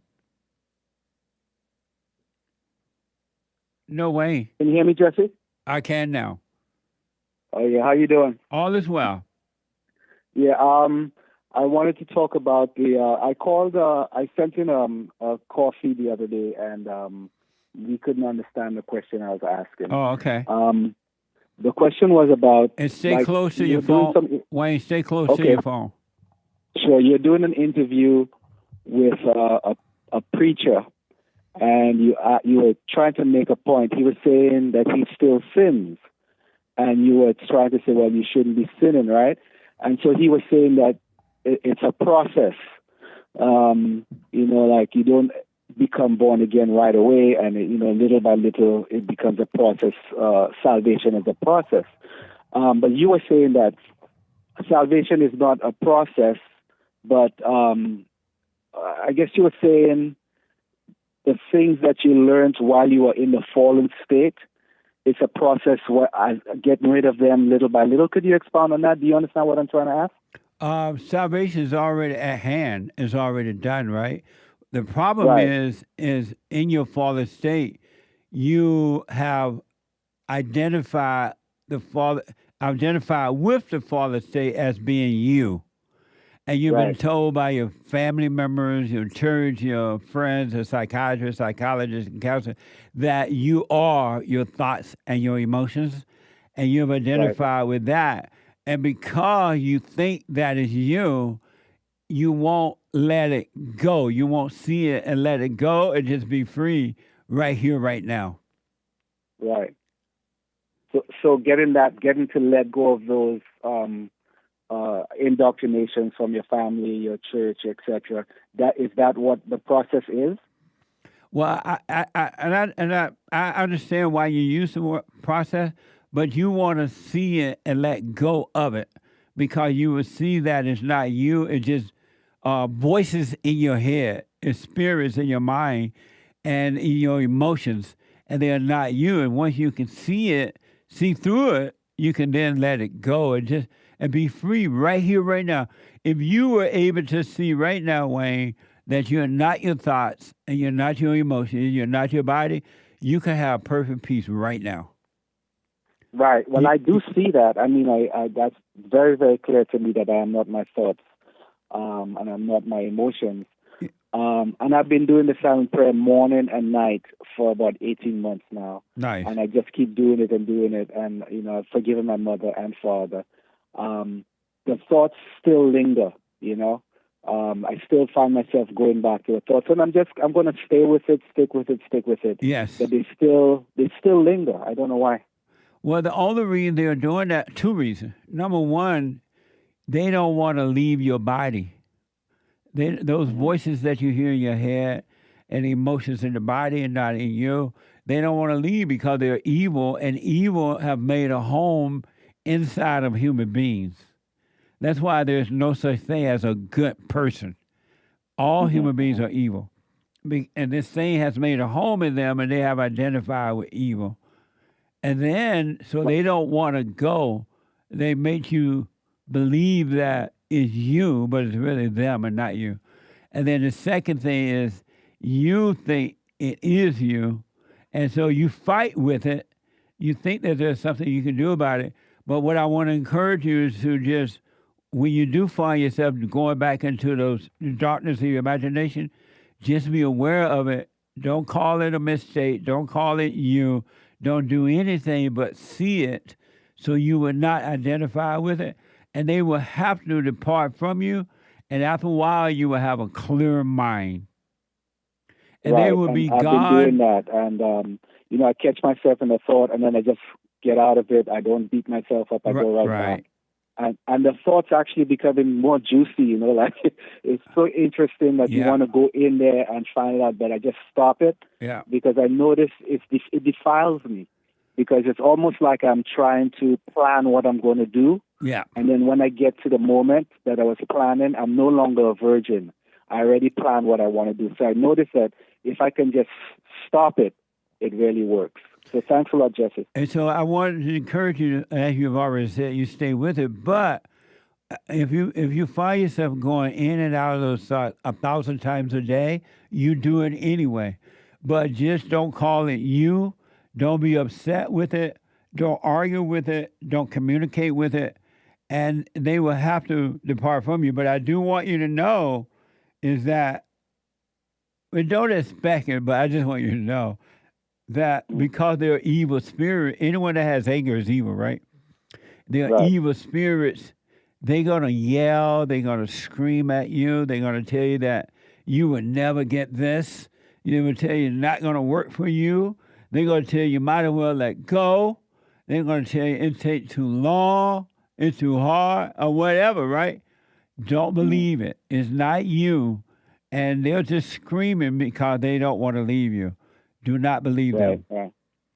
So on another subject, the pilots that were in the crash in Canada a couple of days ago, the person flying was a female. Did you guys hear that? I haven't heard not one word, and I've been looking out for it to see if it was a female. Where did you get that from? How did you find that out? I saw it was some report on the web. There's being a pilot, we have these websites, and when accidents happen, we share with each other right away. And one of our colleagues shared that there were two pilots. One was a Czech airman, who's a guy who does checks, etc., etc. Mm-hmm. And the other was a female. The female was a brand new pilot. I would say she was DA. She started about a year ago, and it was kind of fishy that she had not become further along than where she was. So you might get that news. I could send it to you guys. Oh, yeah. Send it to producer at JessieLeePeterson.com. Yeah. I also wanted to let you know that in our monitoring, I've been monitoring for about 6 months, and there are about 8 to 10 crashes every month with fatalities, but smaller planes. Wow. Not the big major ones, but the small planes, people do stupid things, and it's amazing. I think, man, there's so many accidents, So you say you are a pilot? Yeah, I spoke to you the other day about DEI. Oh, yeah. Oh, what a mess. Is this something new in America, these many crashes and near misses and things like that?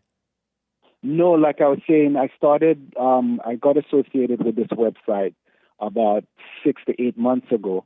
And since then, it's been about 8 to 10 crashes with fatalities every month. Just the small planes, like one or two people in the plane and then they die, or some guys crash.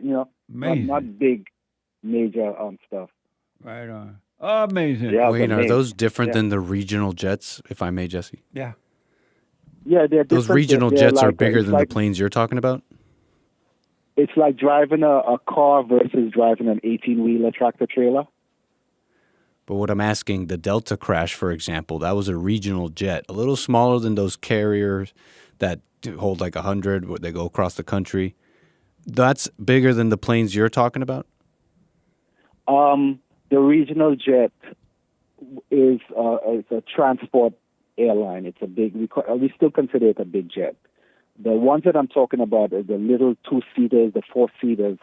Those guys find themselves in a lot of accidents because they're trained a lot less. Does that make sense? Totally. I just wanted to make sure. So those regional jets, is that new? Because we're getting a bunch of those lately. They're not new. They've been around for a long time.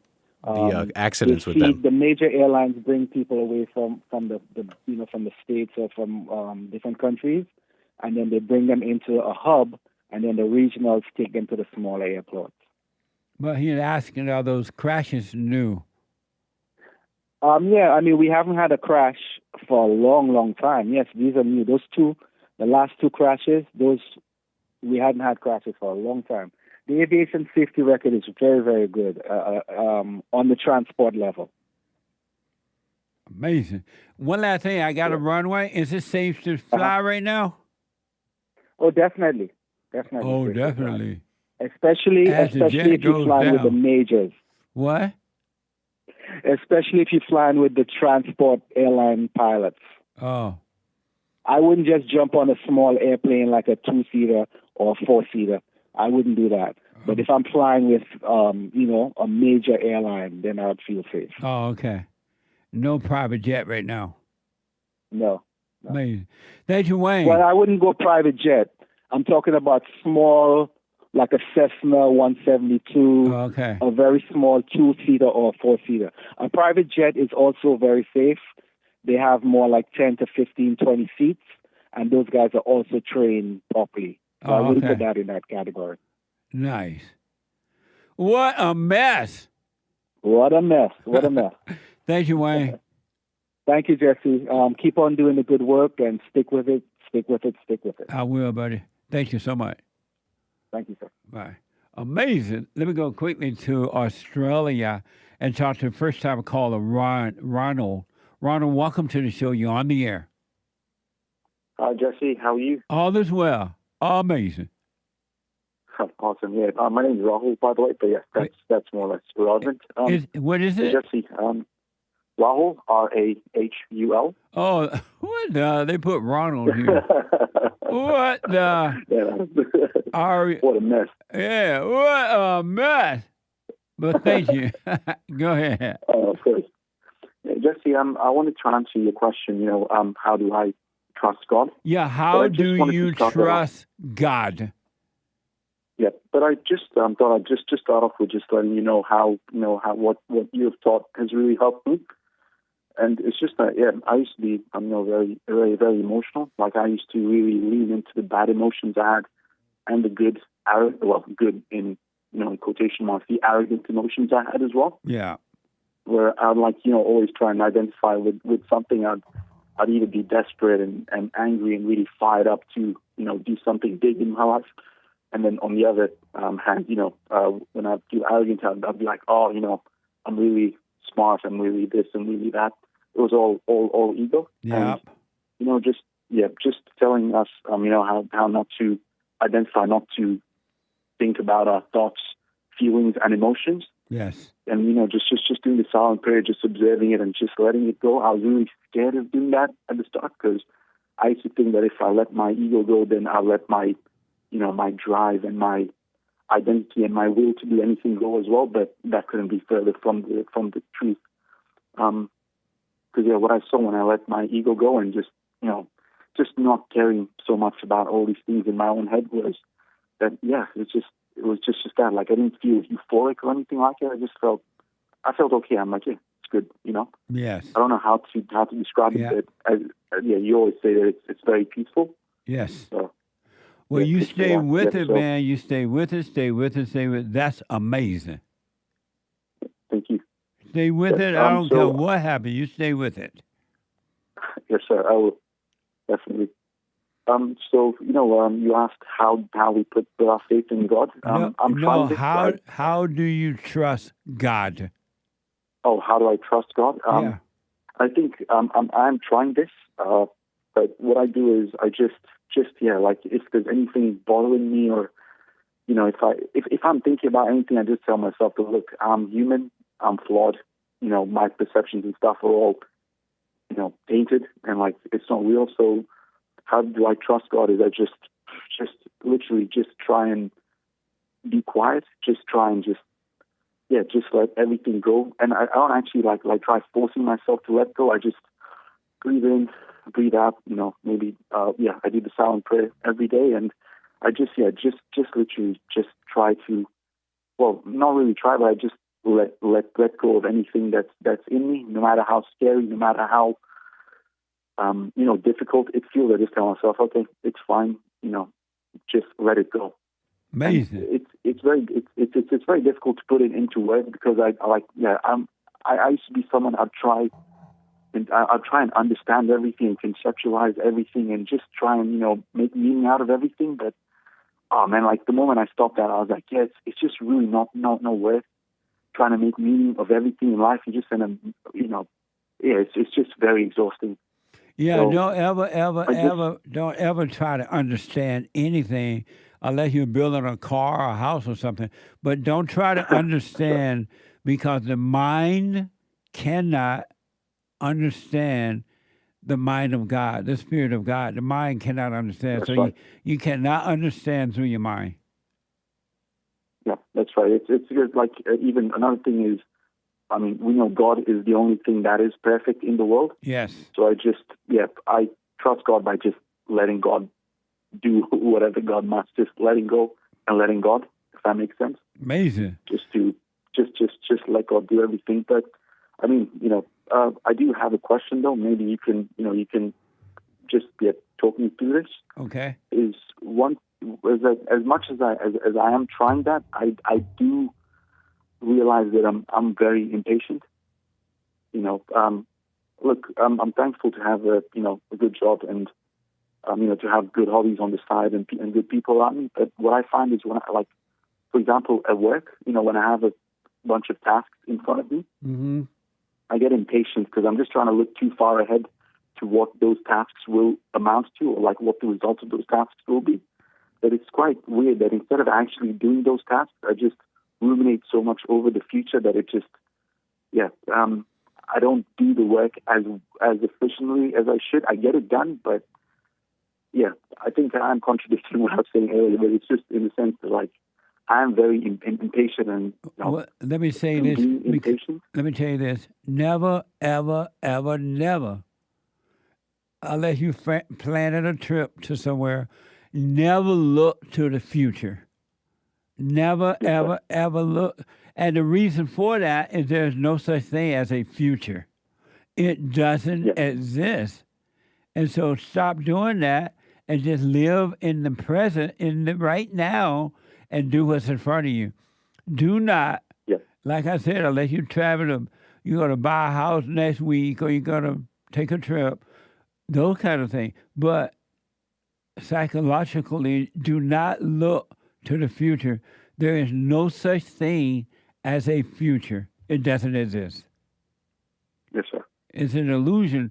And if you stop doing that, you'll be able to do your work and be amazed at how well it's going to turn out. Yes, sir. For sure. Because it's like I used to ruminate over the past a lot, but once I just told myself, like, the past is gone, whatever. That's. I think of like, I won't really say that I've overcome it. I think I've accepted it. I'm like, okay, whatever. I'm not going to change it, and I can't regret it because it's not going to do anything. And I'm here now, but I think now it's just like, now I'm worrying about the future. It's really, it's really. But don't ever say you're worried about the future. Those are spirits. Those are voices working, pretending to be you, and they're telling you about the future. Don't fall for it. Yes, sir. Or the past. The past doesn't exist either. No. There's only now. That's all that is. There's only now. Everything else is fake. It's an illusion. Yes, sir. So never look to the future. Just do what's in front of you to do. Yes, sir. All right? Sure. And if I could just end with another question, if that's fine with you. Real fast. Well, I mean, I know you're very, told me to not look to the future, but apart from the silent prayer, that I can practice every day, is there really anything else you would recommend that, that I should do with like what that I've told you? Do you think there's anything I could work on maybe? Or no, you just need to practice being present, and the Spirit of God will work on your behalf. Everything will become clear. Yes, sir. The only issues that you've been living in your head, which is darkness, you've been living in the darkness. And if you practice being present, you will live in the light, and the light will work on your behalf. You'll be fine. Yes, sir. Sure. All right? Yep. Thank you. Okay. Thank you so much. If you like to read a little bit about it, you can read my book, The Antidote, Healing America Healing America from the Poison of Hate, Blame, and Victimhood. It lays it out for you. The Antidote, Healing America. I know I have it somewhere up there. Healing America from the Poison of Hate, Blame, and Victimhood. Go to rebuildingtheman.com or call 800-411-BOND and order it, all right? And read that. Yes, sir. Definitely. All right, but thank you so much. But just stay present, man. Practice being present. Don't judge yourself when you're in the head. Just realize you're in thought. Come back to aware of your body. Be in the present. You'll be fine. It'll be fine. Everything's there. Thank you. Call me again. I will. All right, God bless you, sir. Thank you. Thank you. You too. Quick break. 1 more hour to go. Hate news, not the fake news. Back in a moment. And I have to admit, thanks to God, it is the best counseling service on this side of heaven. I counsel with men and women, families, individuals around the world. Most people are unhappy, they're miserable, they have rough lives, they're depressed, suicidal, young and old, of all races. I understand, I know why, and I do understand it. Because exactly what's happening in me is happening with everybody outside of me, inside of them. And I've noticed that with those who really, really, really want to understand, they overcome it just like that, out of one counseling session. If you need counseling, you can go to rebuildingtheman.com or call 800-411-2663. 800-411-BOND. Best counseling service on this side of heaven.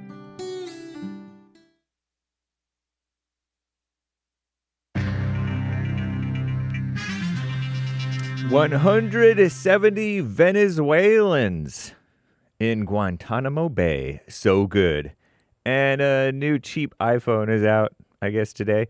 Canada beat USA in hockey. Big surprise, not. 3 buses exploded in Tel Aviv in a suspected terrorist attack amid, the Hamas ceasefire with Israel. And Kash Patel, the FBI director, is he saying there's the liberal FBI is no longer going to be liberal? No longer politicized and anti-white and anti-Christian and anti-American? I don't know. That's what he's claiming. I'll believe it when I see it. But shout out to Kash Patel, the new FBI director, I guess. This is the end of hour 2 of the Jesse Lee Peterson Show. It is Get It Off Your Chest Friday, February 21st, 2025 AD. The lines are full. JLP will be right back to your calls. You can try back every so often, okay? Or call back as you hear JLP wrapping up with a caller. But the lines are busy. It is Hake News on Fake News. Commie Nonsense Network, CNN reports, amid a widening rift between Washington, D.C. and Kiev, Ukraine's unchristian President Volodymyr Zelensky said Thursday's meeting with Trump's envoy was productive. Very good. This week, the long fraught, they like that word, it's a liberal word, relationship between our greatest president, Donald J. Trump, and his Ukrainian counterpart, no comparison, was on full display surrounding diplomatic efforts toward peace talks. Pardon me. Meanwhile, the United States is resisting a reference to Russian aggression in a joint statement from the group of 7 countries, the G7, I guess, marking the 3rd anniversary of Russia's invasion into the Ukraine. Envoys from Washington have voiced concern about how the war is framed in that document.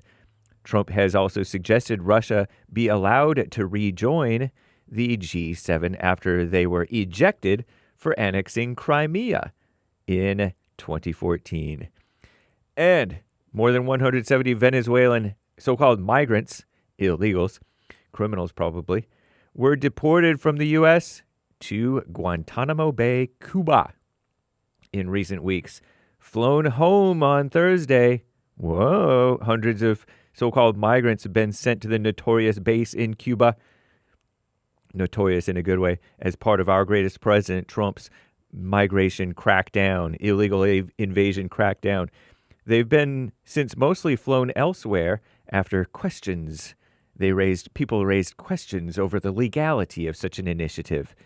Senior Trump officials said that Guantanamo Bay is reserved for the worst of the worst, but new court filings reveal not all those being sent to the facility were considered to pose a high threat. Considered by who? Whatever. I'll skip the Apple thing, right? There was a short video that showed a 24-year-old kayaker. He was briefly swallowed by a humpback whale off the coast of Chile. Around that, I forget what area that is. Pretty cool. And he felt like sliminess. He and his dad, I guess, were riding around on their kayaks. What a mess. Cold water, too, by the way. Whew. Canada's men's hockey team beat Team USA in an overtime thriller yesterday, Thursday, to win the first 4 Nations Face-Off Championship. Congratulations, Canada, which is baby America. Congratulations, baby brother, Canada. Anyway, whatever. 3 empty buses exploded in a suspected terror attack near Tel Aviv. That's in Israel on Thursday. Whew. In response, Israel's Prime Minister Benjamin Bibi Netanyahu ordered his military to conduct an operation in the so-called occupied West Bank. The West Bank is the river part, where they want from the river to the sea Palestine to be so-called free. So he's going to deal with some problem people over there, maybe. We'll see. Kash Patel, during his confirmation hearing Thursday, said there will be no politicization of the FBI, no retributive actions taken. I don't know. I'm James Hake. Now back to JLP, Hour 3.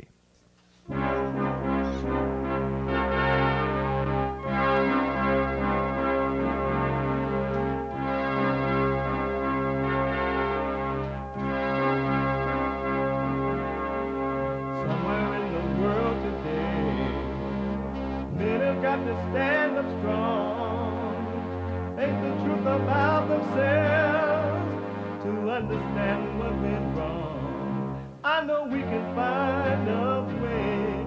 I know we can find a way. I know we can find a way to stand up, stand up, stand up.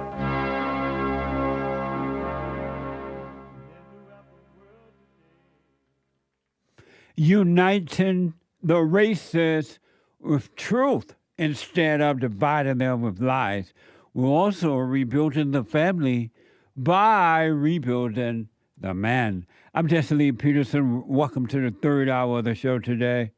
It's amazing. You can get involved by calling 888-7753-773, 888-77-JESSE. And my biblical question, a doozy. My biblical question for this week, how do you trust God? You say you trust Him. How do you do that? How do you trust God? We have every way that you can watch and support the show listed on JesseLeePeterson.com/show. JesseLeePeterson.com/show.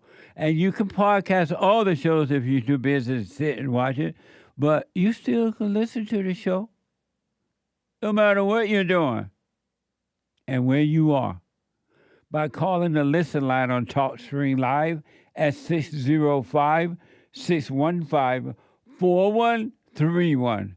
That's 605-615-4131. And to donate and have your comments read out loud, go to Buy Me a Coffee.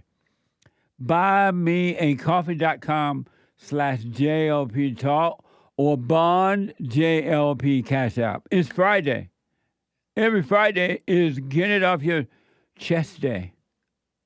Every Friday is Express Yourself Friday.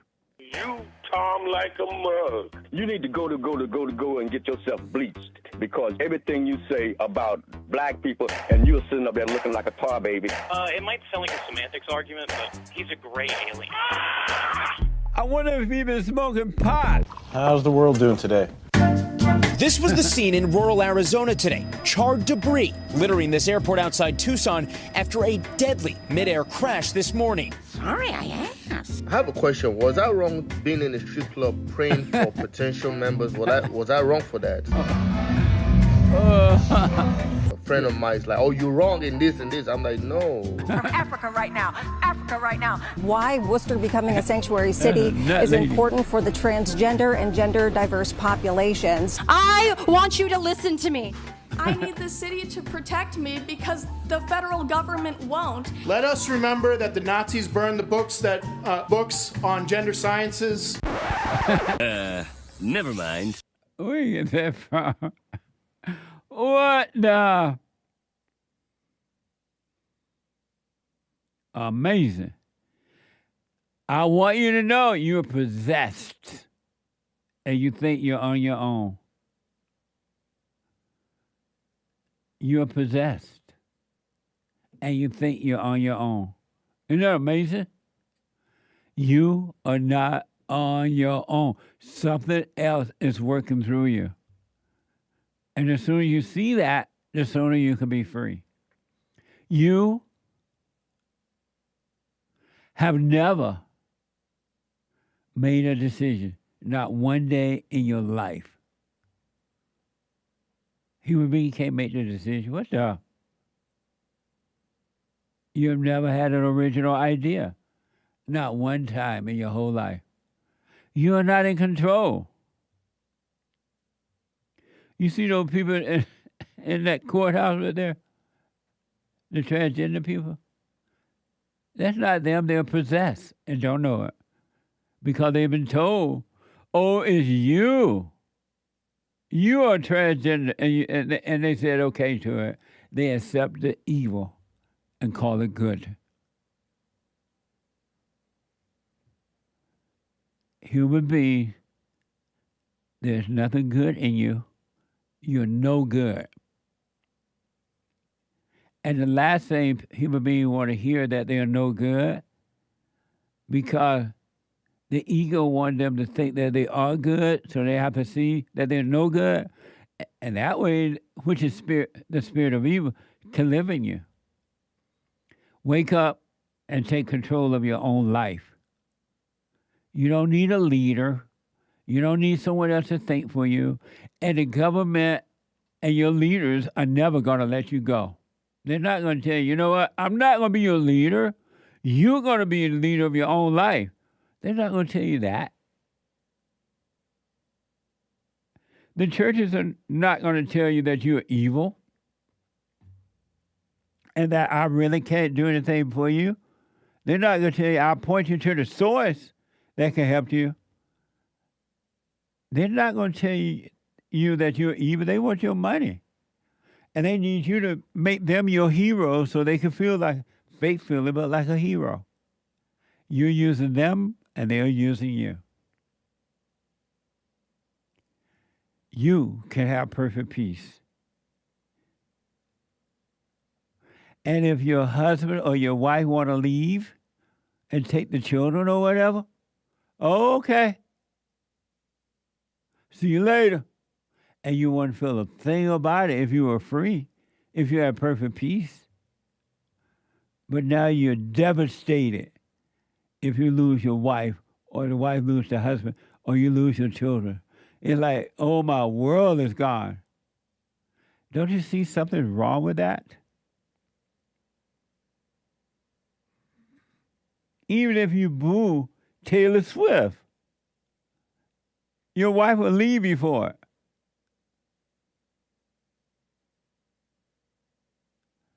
That's evil. You're being possessed and don't know it, especially if this is true. X is reporting that a woman is divorcing her husband after she caught him booing Taylor Swift during the Super Bowl. Watch this from X. I'm divorcing my husband because he booed Taylor Swift at the Super Bowl, and I still don't think he believes me, to be honest, but he might want to start, because I just filed my paperwork at the courthouse, and you can see right here, the date of separation is this year's Super Bowl. I'm not just doing this because of the action of booing. I am doing this because of everything that it represents in our relationship. I have loved Taylor Allison Swift since I was 12 years old. My husband even likes her too. Like, he'll put on her music when we're cooking together. He has a favorite song. It's Girl at Home. But we were at the Super Bowl. It was me, him, and 5 of his buddies. And when they put Taylor up on the Jumbotron, all of his buddies started booing, and my husband joined in. And that just tells me everything I need to know about that man, because he didn't care that that would hurt my feelings. He just wanted to fit in with his boys. He didn't even care that that's not even how he actually feels. He just like wanted to look cool, I guess. And that's not a man. That's a boy. And when you see that, you can't really unsee it. So I'm divorcing him. Thankfully, I have a prenup. I'll be retaining all of my assets as well as the assets that I inherited. With peace and love, he probably will not be returning to the Super Bowl anytime soon. So that's one less booer for you, Taylor. I love you. See how Eva is speaking through her? Hopefully, if this is true, and she tell him, I'm divorcing you for that reason or any reason, okay, bye, I'm glad you're gone. And feel nothing about it. Don't beg her to stay. Don't beg her to come back. Don't apologize. That's a nutcase right there. Evil's working through her. Become your own person, your own man, your own woman. Meaning put what's right first. Overcome your fallen state. 888-7753-773. Let me go to Gregory, a first-time caller out of Florida. Gregory, welcome to the show. You're on the air. Hey, Mr. Jesse? Yes, sir. Jesse says to carry on. The white man is a savior, y'all. He thinks most blacks are animals. Not all, not all, not all. The blacks are the original progenitors of everything. Gregory. Inventions all across the world. 888-7. I ain't got time for that. Oh, what the? Let me go to Dave out of Austin, Texas. Dave, welcome to the show. You're on the air. Hey, good morning, Jesse. Hey, Dave. It's Gabe. It's Gabe, sir. It's what? Gabe. Gabe?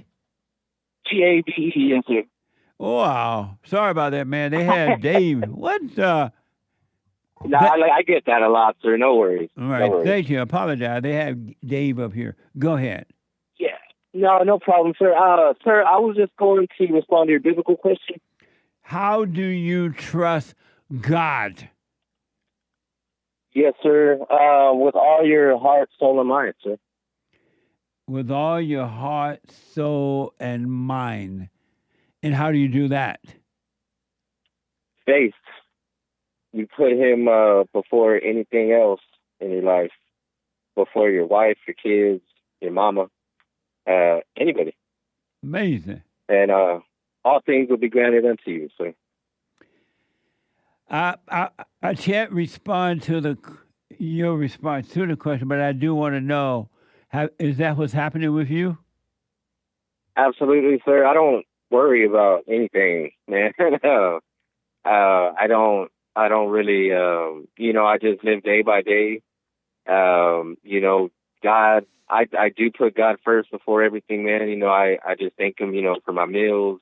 I don't thank him for like McDonald's and stuff, but I am grateful, that I do have a meal. A lot of people don't have stuff to eat, man, and, are struggling, but why I feel in my you heart. don't thanking for McDonald's? No, I said I'm grateful. I am grateful. Oh, because it's not healthy, It's not good for your body, man. But when you're on the go, sometimes you just got to do what you got to do to get where you got to be. But, amazing. Yes, sir. But Mr. Peterson, I just wanted to say too, man. I called about a month ago. I respond to your biblical questions once in a while, and I was a guy that was going to send you a portrait, and it's on its way. I just been so busy with work, sir. But I'm about to send that to you, and I hope you like it, sir. I'll let you know. Thank you. That's amazing. Thank you so much. Have a good one. All right. Take care now. Right. Amazing. 888-7753-773. Let me go to Indiana and talk to Damien. Damien, welcome to the show. You're on the air. Hey, great to be on the show. Thank you. Want to respond to the biblical question? How do you trust God? Well, first, let me ask, do you trust God? Do I trust God? Yeah. Yeah. And how do you trust him? By amazing. By amazing? Yeah. Meaning what? By amazing other people and amazing at God. Right? What do you mean by when you say amazing? What do you mean? Well, I'm letting you respond to the biblical question. I can't respond. That was my response. Oh, so you trust how God? How do you trust God? And I say by amazing other people and being amazed by God, right? Oh, that amazing. and staying on whatever path God puts you on, even if that consists of a path through hell. Okay. And so you have perfect peace? Yes. Amazing. Well, I appreciate you responding to the question, Damien, and I will put my little 2 cents in. Hold on. Hold on, Damien, hold on, let me finish. Okay. And I will put my little 2 cents in on Sunday. Thank you. Okay. The other half of my response, though. Oh, you're not done with that? No, I'm not. Because it has everything to do with your show. I mean, Jesse, the world needs you, man. The world needs you. More specifically, America needs you, right? You are Americana, dude. Thank you. I appreciate that. And I was saying that you have to stay on whatever, you have to follow whatever path God puts you on, and you will find a way, right? That's your show, man. Thank you. Amazing, and you will find your way. Right on. Thank you, man. I appreciate that. Thank you, Jesse. All right, buddy. Oh, amazing. 888-7753-773. Super chat. Super. There's one line open you want to jump in. It's Open Line Friday. Get it off your chest. JC bought a coffee. I rewatched JLP's interview with Michael Gallagher, who became Willow on the second appearances. Oh, man. I've never seen another interview where Jesse cracks up that much. What the? That's the guy who's putting it on a bully list. Oh, on the Father's Day, huh? No, radio show. Years ago. Oh, yeah, long time. Mm-hmm. I remember now. Is he still around? He might be. I still see like screenshots of stuff that he says. Oh, okay. Or states. Nice. Thank you. That was nice. Yeah. John bought a couple of coffees. Imagine committing suicide and then somehow other people are harmed in the process of ending a life given by God. I think that is the most evil way to end one's own life. Nobody would respect such a vulgar death. Amazing. Thank you. Is it true that Catholic would not bury people who committed suicide? They changed their policy now, I think. It used to be that way at one time? Yep. And they thought that people who committed suicide going right on to hell. Yeah, they go to hell. Well, that makes sense because it's a mortal sin. It was considered at one point. They may be going because in order to commit suicide, you got to already be in hell. You got to be miserable. That's right. Yeah, so that makes sense. Amazing. Thank you. Another from John. Jesse, are you happy that Trump is making America white again? Making America white again. And don't forget, July is White History Month. July just feels white. Yes, I am. Amazing. Thank you. Anthony on Cash App. Good morning and congratulations, Joel. Oh, yeah. What? Thank you. Joel got married. Amazing. 77 Market on Rumble. Love JLP and crew. Thank you. Thank you, and thanks for your support. Jay Lou says, for what it's worth, I retired December 2020 from the Treasury Department after 38 years. Trust me, there's lots of fat that can be trimmed from that hog. Yeah, I'm sure there is. The one thing I was thinking about, Donald Trump is talking about getting rid of the IRS, and we just have sales tax, and that's it. If Donald Trump should do that, above all the things that he's doing, if he should do that, Donald Trump would be president forever. He would just be president forever. And then there would be Trump, the Dream Team. The Dream Team would be Trump, Putin, and Netanyahu. The Dream Team. What do you think about that? If he were to get rid of income tax, he'd be president forever. That'd be the right way to go. No one has ever done that, right? No. I mean, after they instituted it, they changed the Constitution to make it constitutional. It used to be unconstitutional. Wow. I think, as I recall hearing. I think that Lincoln put an income tax to fund the Civil War. I could be mistaken. It was to fund some war. Some president did. And I bet you when they did, they said just temporary. Yeah. But I think they took it away and then they put it back. They changed the Constitution to put it back. Amazing. Crazy. Thank you. Also over on buymeacoffee.com/JLP Talk, Gregory bought 5 coffees saying an answer to the biblical question. Do you trust God? No, I'm sorry. How do you trust God? I trust God when I keep my mind in the present. I have peace in the present. I have joy in the present. God's love is right now. Thank you. I'll put my 2 cents in on Sunday. If the Lord is willing and the creek don't rise. Thank you. Paula, 5 coffees. One day I asked God to explain things to me like I was 3, and he showed me JLP. Amazing. Amazing.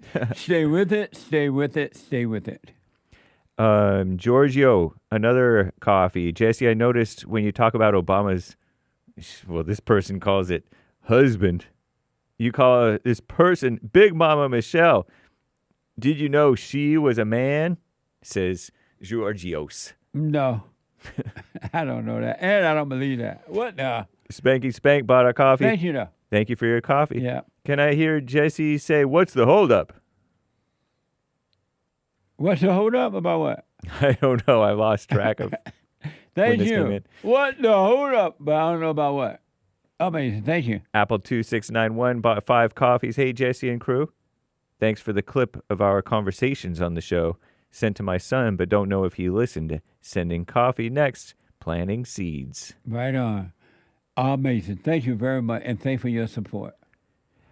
Billy says Javier Milei used the chainsaw prop to get elected president of Argentina. He cut many departments to balance the budget. That is where Doge was thought up. Right on. Don't cry for me, Argentina. Oh, yeah. Amazing. Thank you. Also on Buy Me a Coffee, Taiwana, 3 coffees. The biblical question. How do you trust God? A, by being still, staying present, resting in God's directions. Psalm 46. Be still and know I am God. I will be exalted among the nations, exalted on the earth. Amazing. Thank you. I appreciate it. Another from Taiwan. I have a solution for the government. The people are trying to help hide the illegals. The solution is arrest those American citizens for breaking the law. Happy Friday, Jesse and crew. I totally agree. Perfect solution. Just arrest them as well. Amazing. Thank you. Sion says, Jesse, will you sign for me if I get deported so I can stay? Well, no, I can't break the law. Why is the world so concerned about success and money? It's gotten worse. It's about how much money a person makes, whether it's a man or a woman. That's from Sia? Yeah. She want to know why people... So concerned about success and money. They've been told to be that way. They can't even tell you why they're that way, but they've been told that. Isn't that amazing? Thank you, Sia. Amazing. And don't cross the borders. Nice. Thank you. Thank you, Sion. John says, Jesse, are you happy that Trump is making America... Oh, I already read that one. Yeah. Nice. JC says, I rewatched... Oh, no, I already said that one. I lost connection with my thing over here. I'll come back to it. Okay. Thank you, guys. Thank you all. I appreciate it. Amazing. 888-775-3773. Let me go to Samantha, a first-time caller out of Boston. Samantha, welcome to the show. You're on the air. Oh, hello, Jesse. How are you? All is well, Samantha. Well, thank you for having me. Yes. I guess I just had, I don't know. I'll just start off. Well, first, I absolutely love you. You make me crack up every day. I think you're wonderful. Thank you. And I just wanted to talk about, if we could, I was having some moral issues, thinking about, for a long time, thinking about the Middle East, not just after October 7th and stuff. And also that I'm a Christian. And if, I don't really know how to phrase the question, but if it's normal, if it's right, when you want to talk to your leaders about these types of things, and maybe they just brush it off, even if you're not doing it publicly, and when you're basically trying to gain some insight about the feelings you feel deep, rooted deep inside of you, and when you see your, some fellow Christians maybe not feeling that way, and maybe I misunderstand why they don't feel that way, and if that's the right avenue that I should be taking, because I feel like that's my heart's pulling me to do that, to speak to elders too about this. I mean, I do my own research, so I know what's going on and I know how I feel. But yeah, I became a Christian when I was 33 and got baptized immediately. I did not grow up knowing who God was or anything. I believe that I believe I found Jesus at 33, just not even looking, and I got baptized then. So I'm still learning a lot. I'm hungry. I'm learning, but I also I feel like all the world issues and everything's biblical. And yeah, I don't know really where to begin, but I guess that was my question, is that stuff, and then regarding like the church. So your question for me is what? Should I bring these concerns to the church, and not to the church in public, but to elders or pastors to talk about basically the Middle East confrontation? And because I've had the experience of them shutting the conversation down immediately.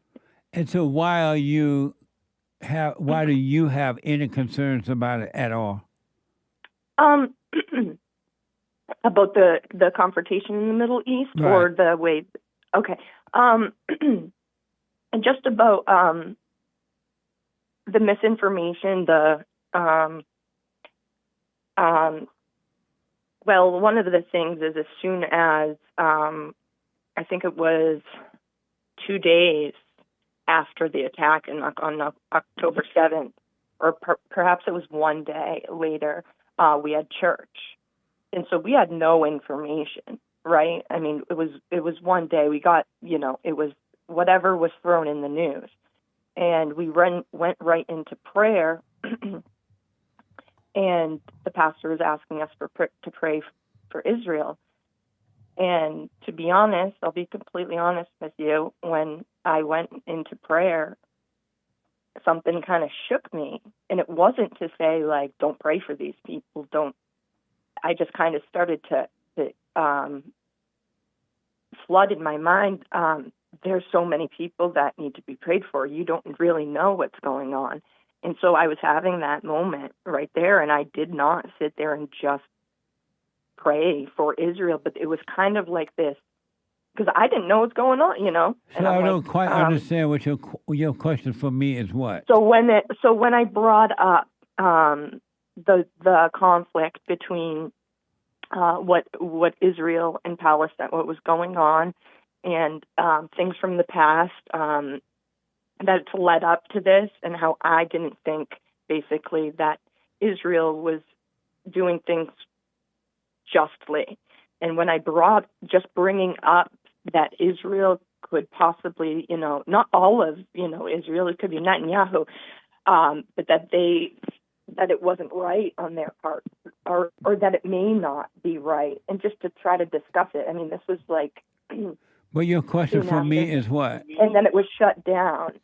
And I'm wondering why that might be in Christianity, that a pastor wouldn't want to have a conversation with a church member about just inner feelings that they're having about a war between, people, and we're praying for one side. And, and then when I bring up Israel, I'm basically told that there's peace and war, and that's it. Basically, it's over. And so when you asked the preacher about it, what did he say? Well, he didn't seem to like the conversation much. I told him the exact conflict I had during church when we were praying for Israel. I told him. And why do you have conflict about it at all? Oh, because I disagree with everything that's going on. I know exactly what. But how can you disagree when you don't know what's going on? Well, if you look up, if you go back in history. Can you hold on for me? Sure. Hold on. Let me take a quick break. 888-775-3773. Back in a moment. Huh? Oh, the treasure chest is now over on D-Line. Huh? If you can, you can hear. Back in a moment.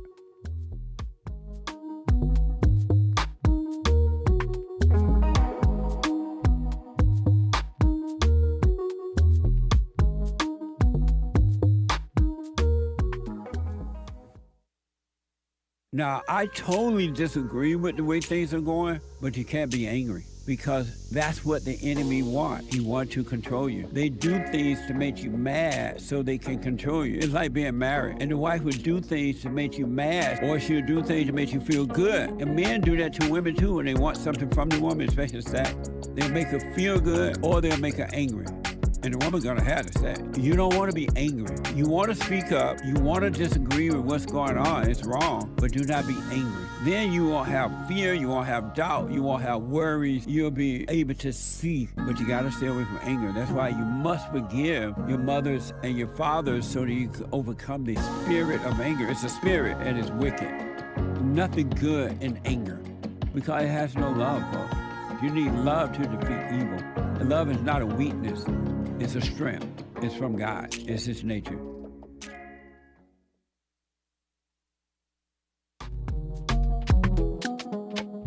I risk my heart each day for you to come my way. Love comes in many ways. Without you, the sky is gray. You move with different cadence, so smooth, your mystical fragrance. My love will never be faded. For centuries I'll be waiting when you will come my way.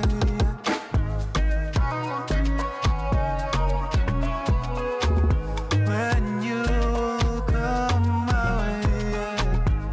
I want to know when you will come my way.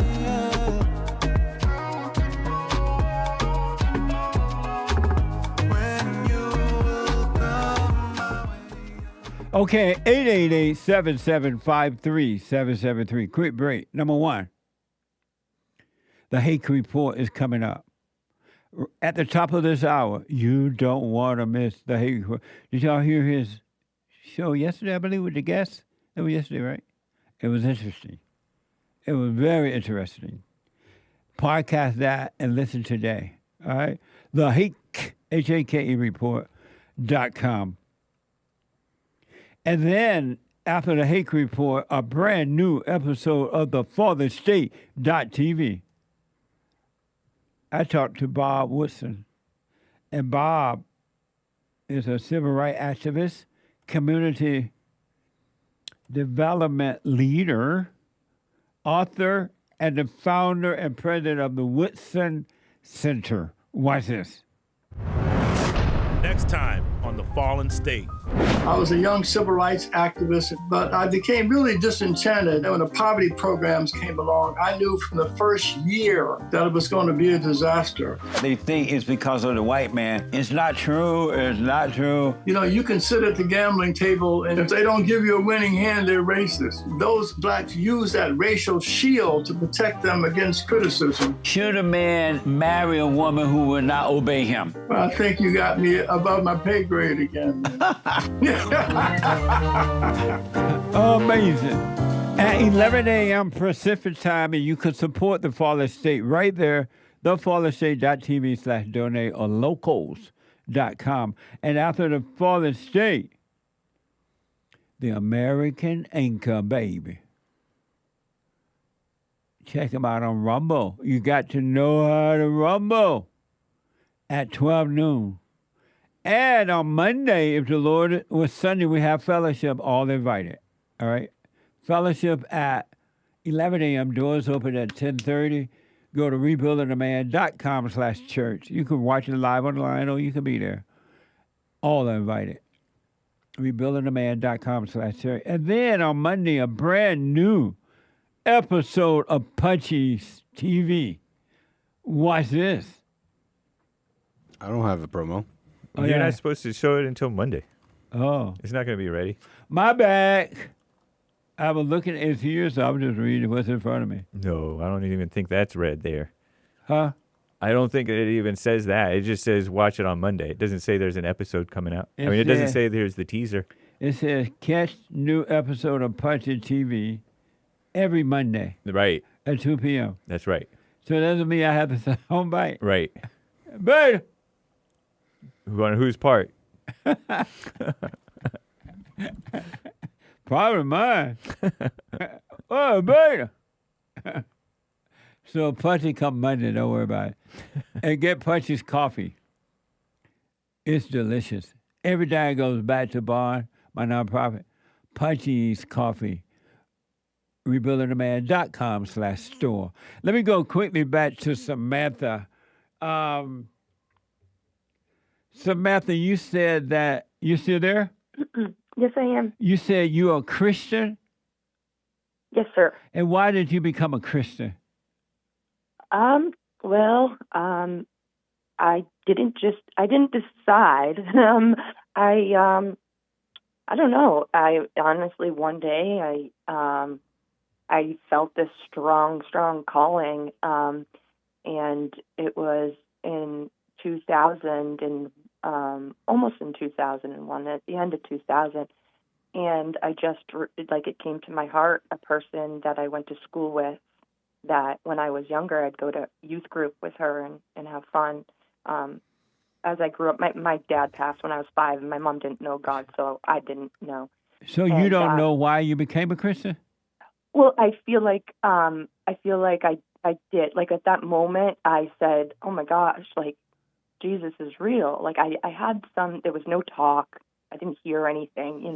I just felt something in my heart, and I remembered my friend from school, and I said, "Go to that church that she goes to." And did you forgive your mother? Oh yes. You told? Oh yes. You told her? I took care of my mom. Oh yeah, she got excited. She got excited for me. What did you my tell mom your was mother very sick. when you went and forgave her? What did you say to her? Well, I told her, I said, "Mom, I go to this church now, and I got baptized." And I told her, the girls, my daughters, your grandchildren, they go to Sunday school and stuff. And she's like, "No way." So you And I did. said, So "Yeah." you did not forgive her for what she done to you? In the way that she didn't explain who God was or anything like that. Is that what you mean? No, in the way that she treated you while growing up.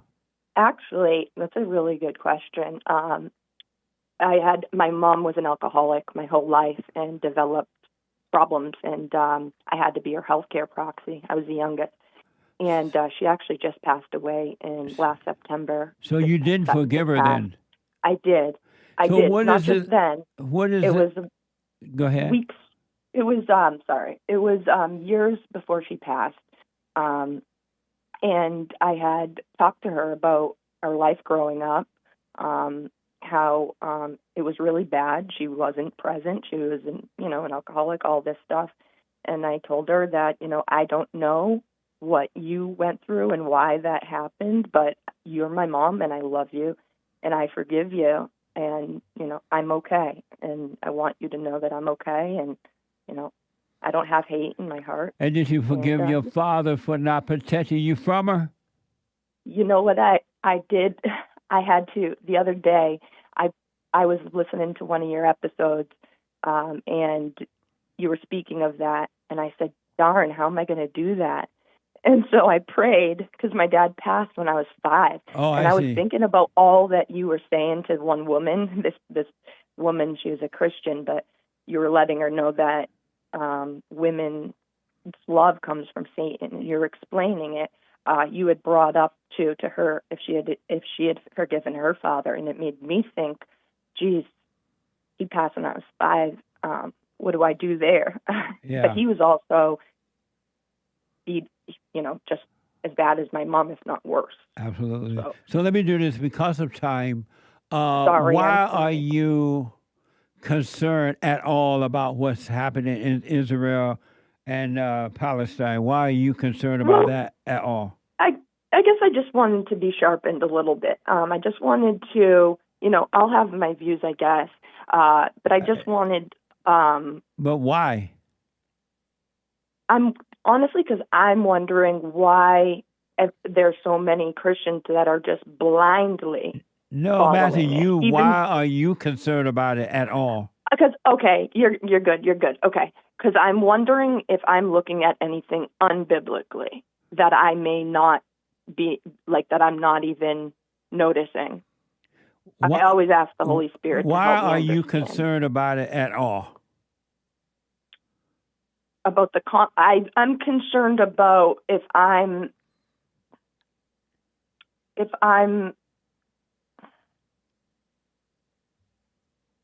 gosh, I honestly think it's a God thing. Like, I don't know That's not a God thing. God doesn't bring trouble to you.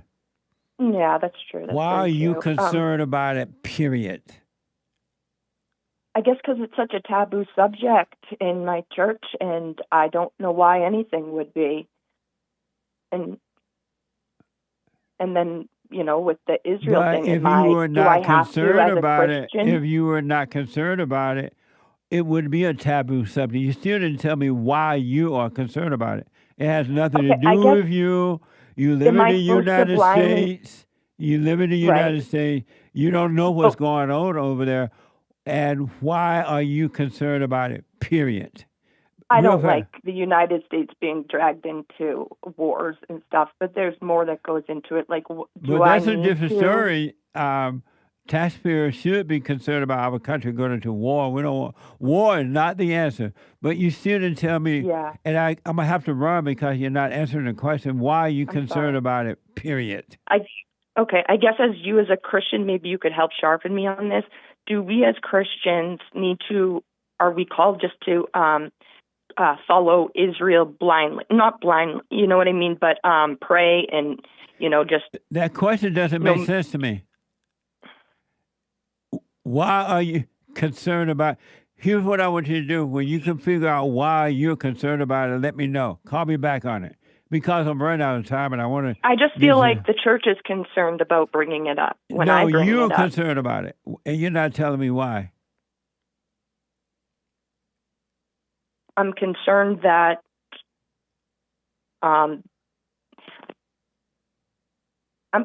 people are not being, that this isn't a topic that is being talked about. Why is that any concern of yours? Because when I'm praying for Israel and we're praying for them in a war, I don't support war, and I don't see how that is biblical. And you're not praying for Israel. Oh, I do. I pray for the leaders. No, I you pray don't. for that. You don't I know don't how to know. pray for Israel or anyone. I don't. Okay, I try. But pray your for the prayers are nations. in vain Why is that?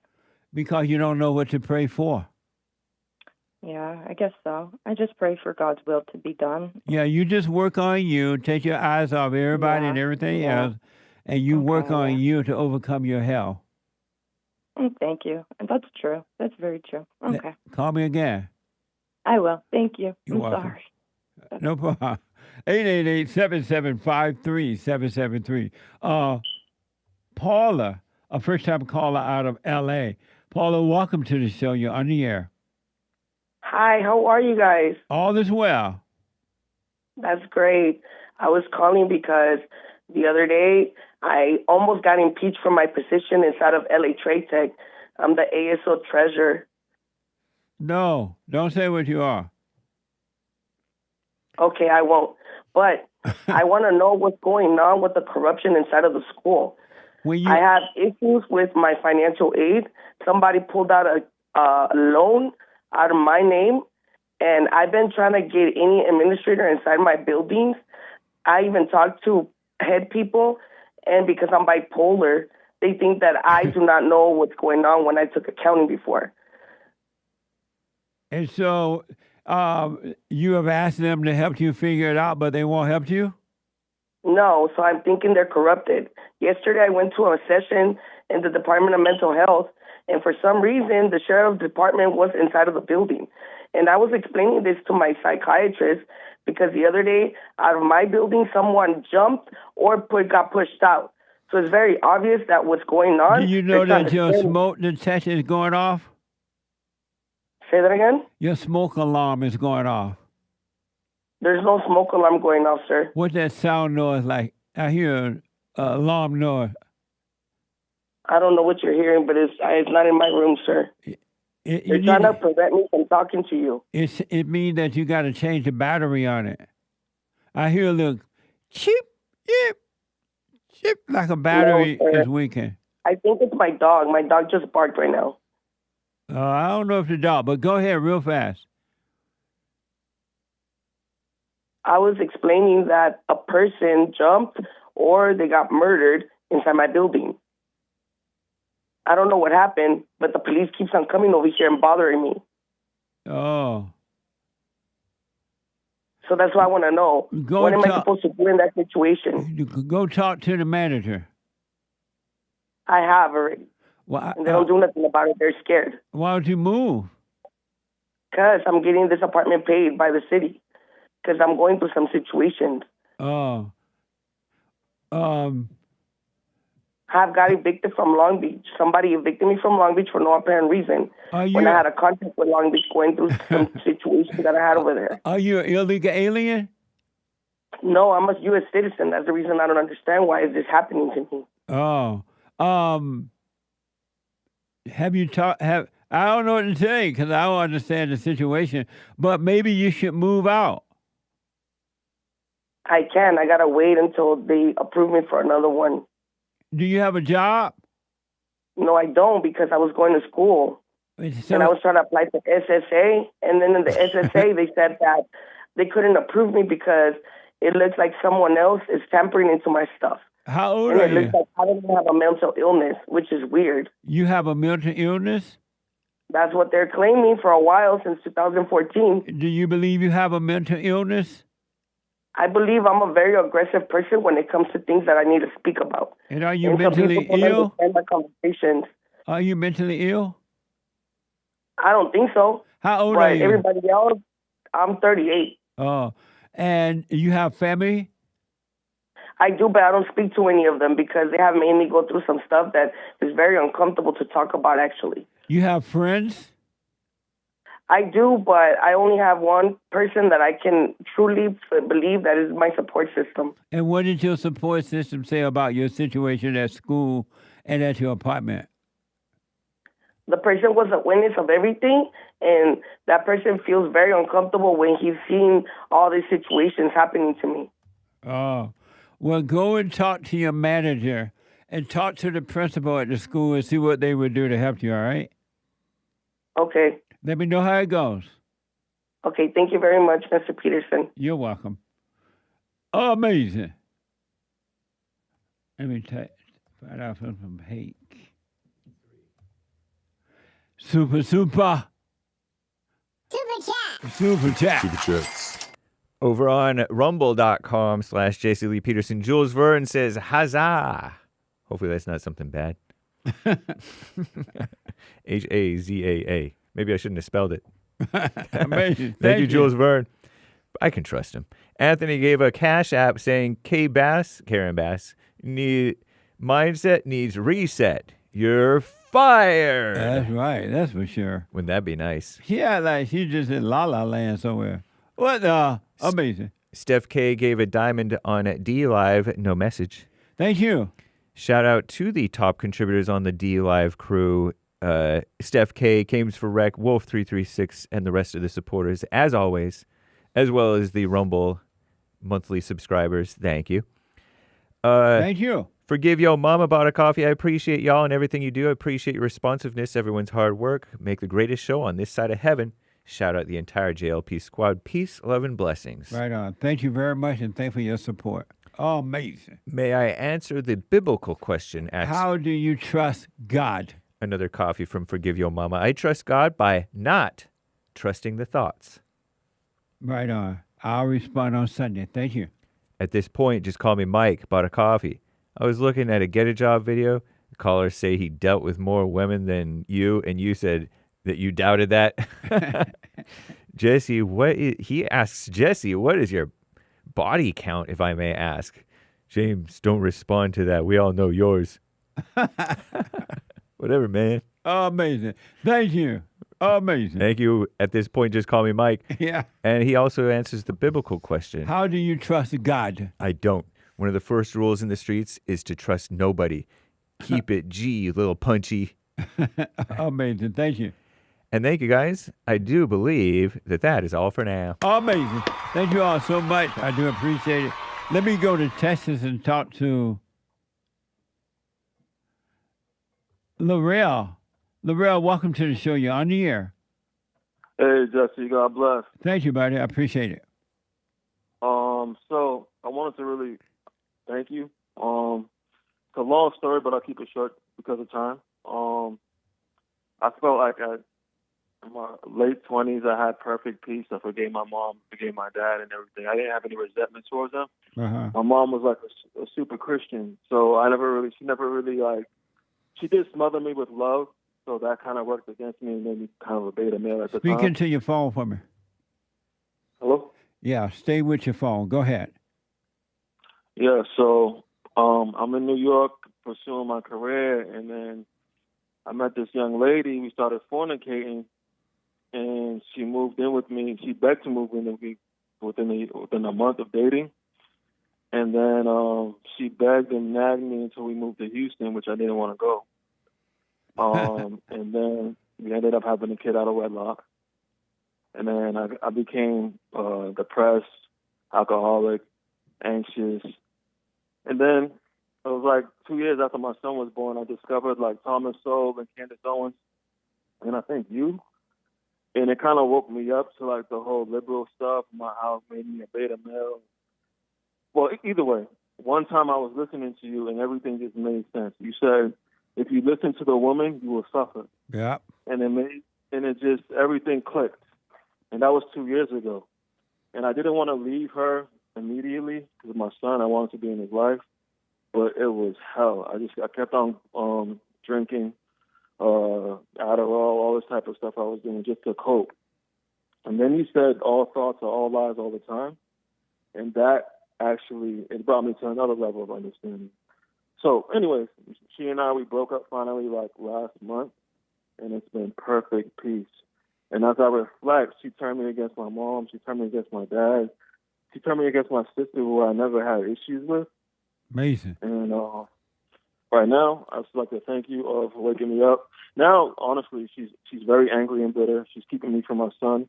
And just like one of the callers said earlier, what you told him was to just let her go, and your child will find their way back to you eventually. Yeah. He does FaceTime me.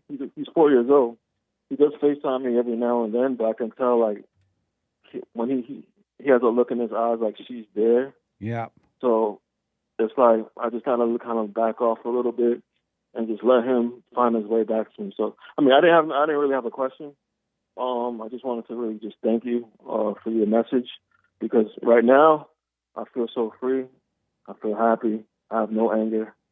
I love my mom. I just reconnected with my dad last week, actually. It was his birthday, and we just talked, and that's pretty much all I have to say. Oh, amazing. Well, you stay with it, do the silent prayer, and you stay with it, stay with it, stay with it. And don't argue with this woman. Don't call her, have nothing to do with her, and work on you, and you haven't seen anything yet. It gets better. Thank you, Jesse. God bless. You too, buddy. Amazing. Absolutely amazing.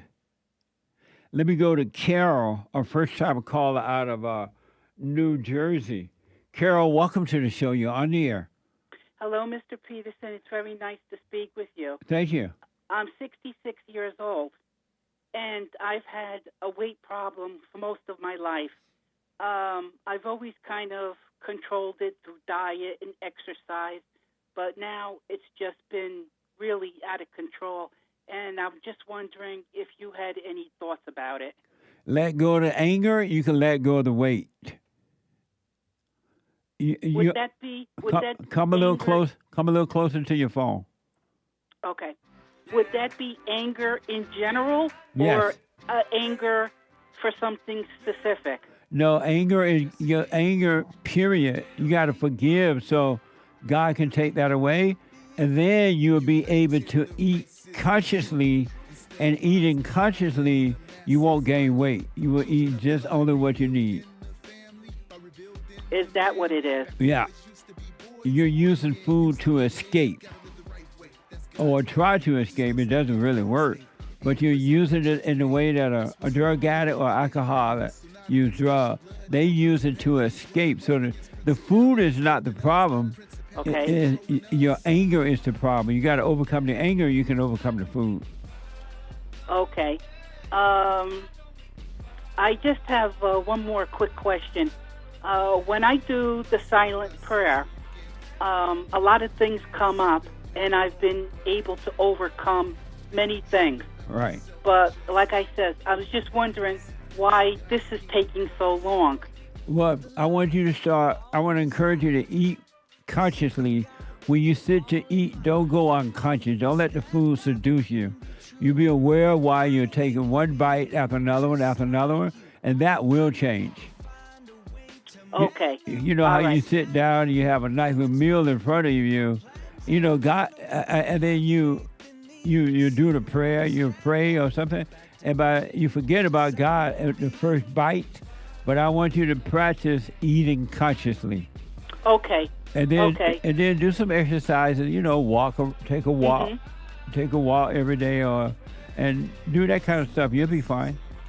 Thank you very much. I appreciate speaking with you. You're welcome. Call me again. I will. Thank you. Bye-bye. Bye now. 888-7753-773. Oh, no, I can't. I'm out of time. What the? It's over today. The show is gone. The Hake Report coming up, and then the FallenState.tv at 11, and the American Anchor Baby at 12. I'll see you on Sunday at 11 a.m. Doors open at 10:30. RebuildingTheMan.com/prayer. Stay present. We had an amazing women forum last night. It went late. It went over, way over. And by the time I got to bed, I closed my eyes only for a moment. And the moment was gone. I was like, what the? But it was all worth it. Stay with it, ladies. It was deep last night. It was amazing. Rick out of Hampton, and the caller just dropped. And I'm out of time. The Hake Report coming now. You don't want to miss the Hake Report. Oh, amazing. Take care, folks.